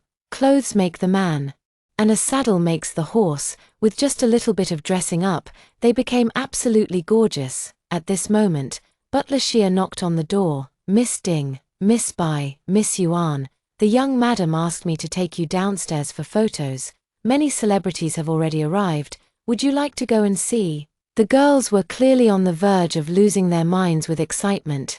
"Yes, let's go." With Butler Xia present, no matter how big the stars in the entertainment industry were, they all smiled and took photos with them today. Some even brought signed photos to give them, making the girls so thrilled that they kept squealing softly, "Thank you, thank you." After several rounds of photos, we've got enough material for a whole month's worth of social media posts, it has to be said. Sheng Chaochao really understands her friends, she knows them all too well. Look at them now, already hiding in some corner to start editing their photos. Woo-woo, Chow Chow really gets us. Seeing that the girls were getting tired, butler Xia arranged for a helper working at the Ji family to take care of them. The young mistress is unable to appear in the hall due to health reasons. If the young ladies have any needs, you may instruct us at any time. None of today's guests would be so tactless. So Steward Xia wasn't worried about them being mistreated. After giving a few instructions, he took his leave, and the servants escorted them to the buffet area. The young mistress will likely come out with the young master after the banquet begins. If you ladies wish to see her, you can let us know, and we'll take you to her. Yuan Jiayin, a foodie, had her eyes light up at the sight of the buffet restaurant. No need, we'll just wait here. You can go attend to your work. No need to take care of us. They have hands and feet to feed themselves. As soon as the maid left, Yuan Jiayin quickly handed a few plates to Ding Shu and Bai Hui. This is a high-class buffet. Don't you want to savor it properly? Alright, anyone who goes home with an empty stomach tonight is no longer worthy of calling themselves a foodie. Yes, eat. In the vast cafeteria, the joyful figures of 3 girls floated about. Ji Xingyi couldn't stop nodding in the corner. Tian Xuelan smiled and said, "Now you're satisfied, aren't you? I told you that a child like Zhao Zhao would surely have good friends around." It turned out that ever since the 3 girls arrived at the banquet hall, Ji Xingyi couldn't help but keep an eye on them. Sheng Chaochao being a member of the Ji family was already an unchangeable fact, and they couldn't stop her from interacting with her old friends. However, the Ji family was no ordinary household. If there were people with malicious intentions or too many ulterior motives, they certainly wouldn't allow such individuals to stay by Sheng Chaochao's side. What if she ended up getting hurt by accident? This is a consequence the Ji family cannot bear, especially since Sheng Chaochao is in a special period now. She needs extra protection. Sigh, being more careful is always good, but the girls are indeed doing well now, after all. Having entered such a grand arena of fame and fortune, it's indeed rare in this circle to not think about doing something significant but instead care more about eating and taking photos. Make sure to keep an eye out. Don't let them be bullied by those who lack tact. Zhao Zhao's friends won't allow anyone to bully them. Steward Xia appeared beside them at some point, nodding silently in agreement. Around 7 in the evening. Most of the guests invited by the Ji family had arrived at the venue. Dressed exquisitely and holding red wine glasses, they chatted and laughed with those around them from time to time. When Ji Xingyi and Tian Xuelan appeared, applause broke out. Ji Xingyi casually said a few words with a smile. "Ha ha ha. I'm so happy today. Everyone must eat and drink to your heart's content. Old people talk too much. Let the young ones take care of everyone." The lights in the venue suddenly went out, startling Ding Shu and the others. But a second later, Sheng Chaochao and Ji Yanli appeared upstairs. Yang Yuqiong and Ji Yuncheng walked ahead, while Ji Yanli supported Sheng Chaochao's hand as they descended the stairs. The moment Sheng Chaochao appeared, Ding Shu and the others held their breath. Tonight's Sheng Chaochao was simply too beautiful, too stunning. Her usually flowing hair was elegantly pinned up at the back, and the crown she wore was so breathtaking it could make one's heart skip a beat. She didn't choose a white dress, but instead wore a golden gown adorned with numerous diamonds, shimmering under the lights. With a faint smile, she looked at the guests, while Ji Yanli remained focused on her feet, his head lowered the entire time. Step by step, the guests finally saw Sheng Chaochao in her full glory, and of course, her now unmistakably visible belly appeared before everyone's eyes.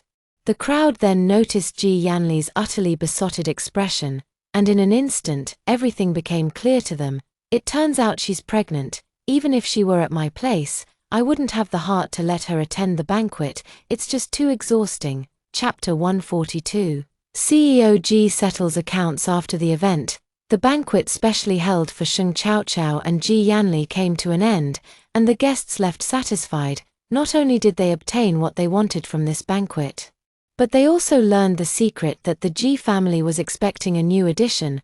I really didn't expect Ji Yanli to actually be won over by the daughter of a minor wealthy family. On the way back, there were indeed people discussing it. One lady voiced her opinion to her husband. "Honey, do you think young Master Ji got married for love, Or was it because the woman got pregnant first? You'd better swallow those words right now, the lady's husband said sternly, silencing her.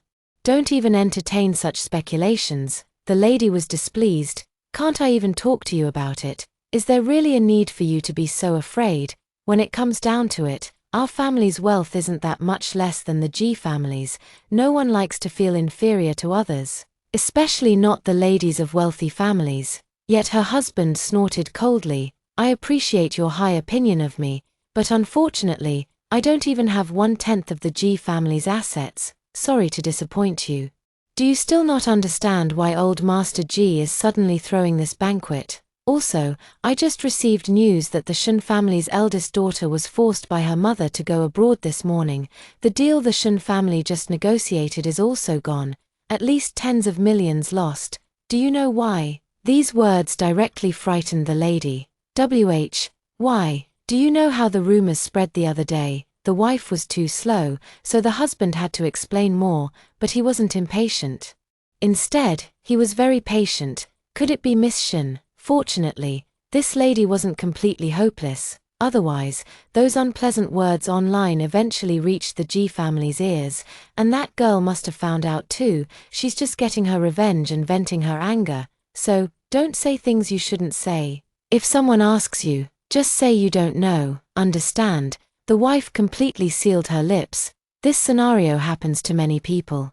With some wealthy socialites implying in their words that Sheng Chaojiao might be relying on her child to gain status, they looked down on such women from the bottom of their hearts, and their words naturally weren't very polite. As a result, they each received a slap from their parents and were sent abroad that very night.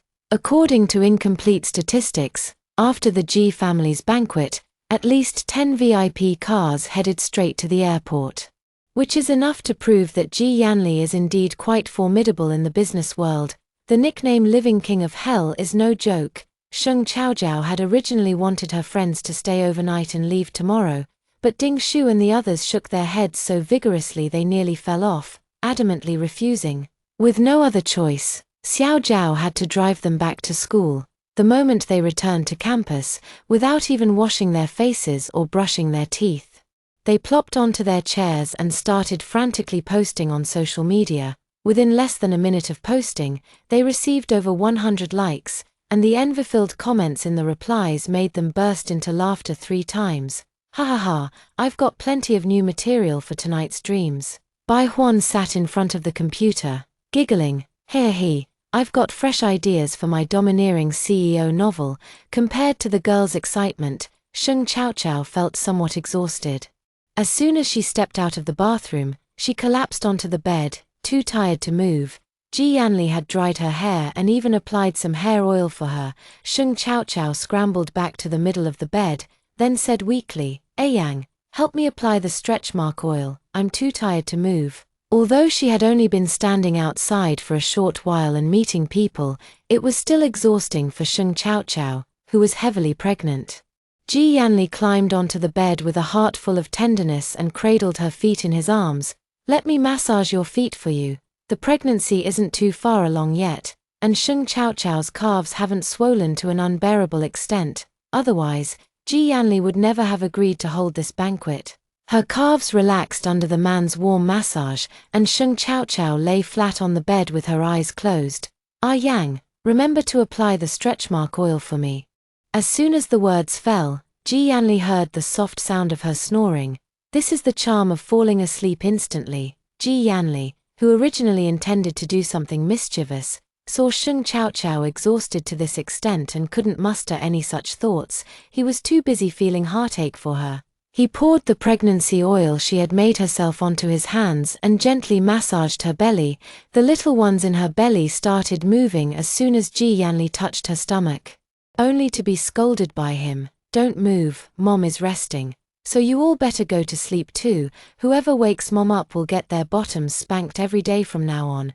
After this round of threats, the little ones became as quiet as chickens. The next day, before Sheng Chaojiao even woke up, certain news about the banquet had already spread online. Even the most skeptical netizens had to admit at this moment, this was indeed true love, impossible to tarnish in the slightest.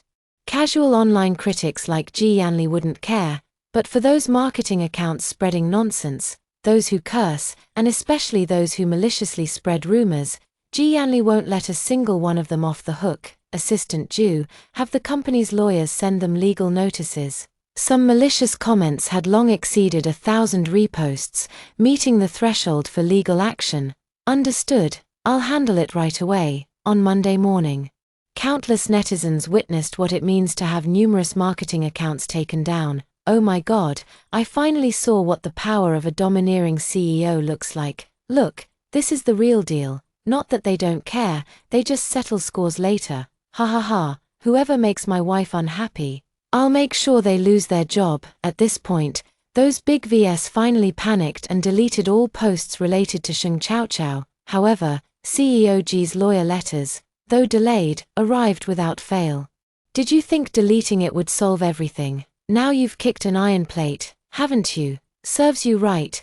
Netizens have long harbored deep resentment towards those marketing accounts that write nonsense for clicks. Seeing them in trouble makes people want to set off firecrackers in celebration. Meanwhile, the big VS stare at their banned accounts, shedding tears in front of their computers. It's over, all over. If only they hadn't taken that money. Thank you for watching. This is a full-length novel. If you'd like to see the continuation, please leave a comment saying looking forward to the next part or give the video a like. I'll update promptly based on your feedback. See you next time.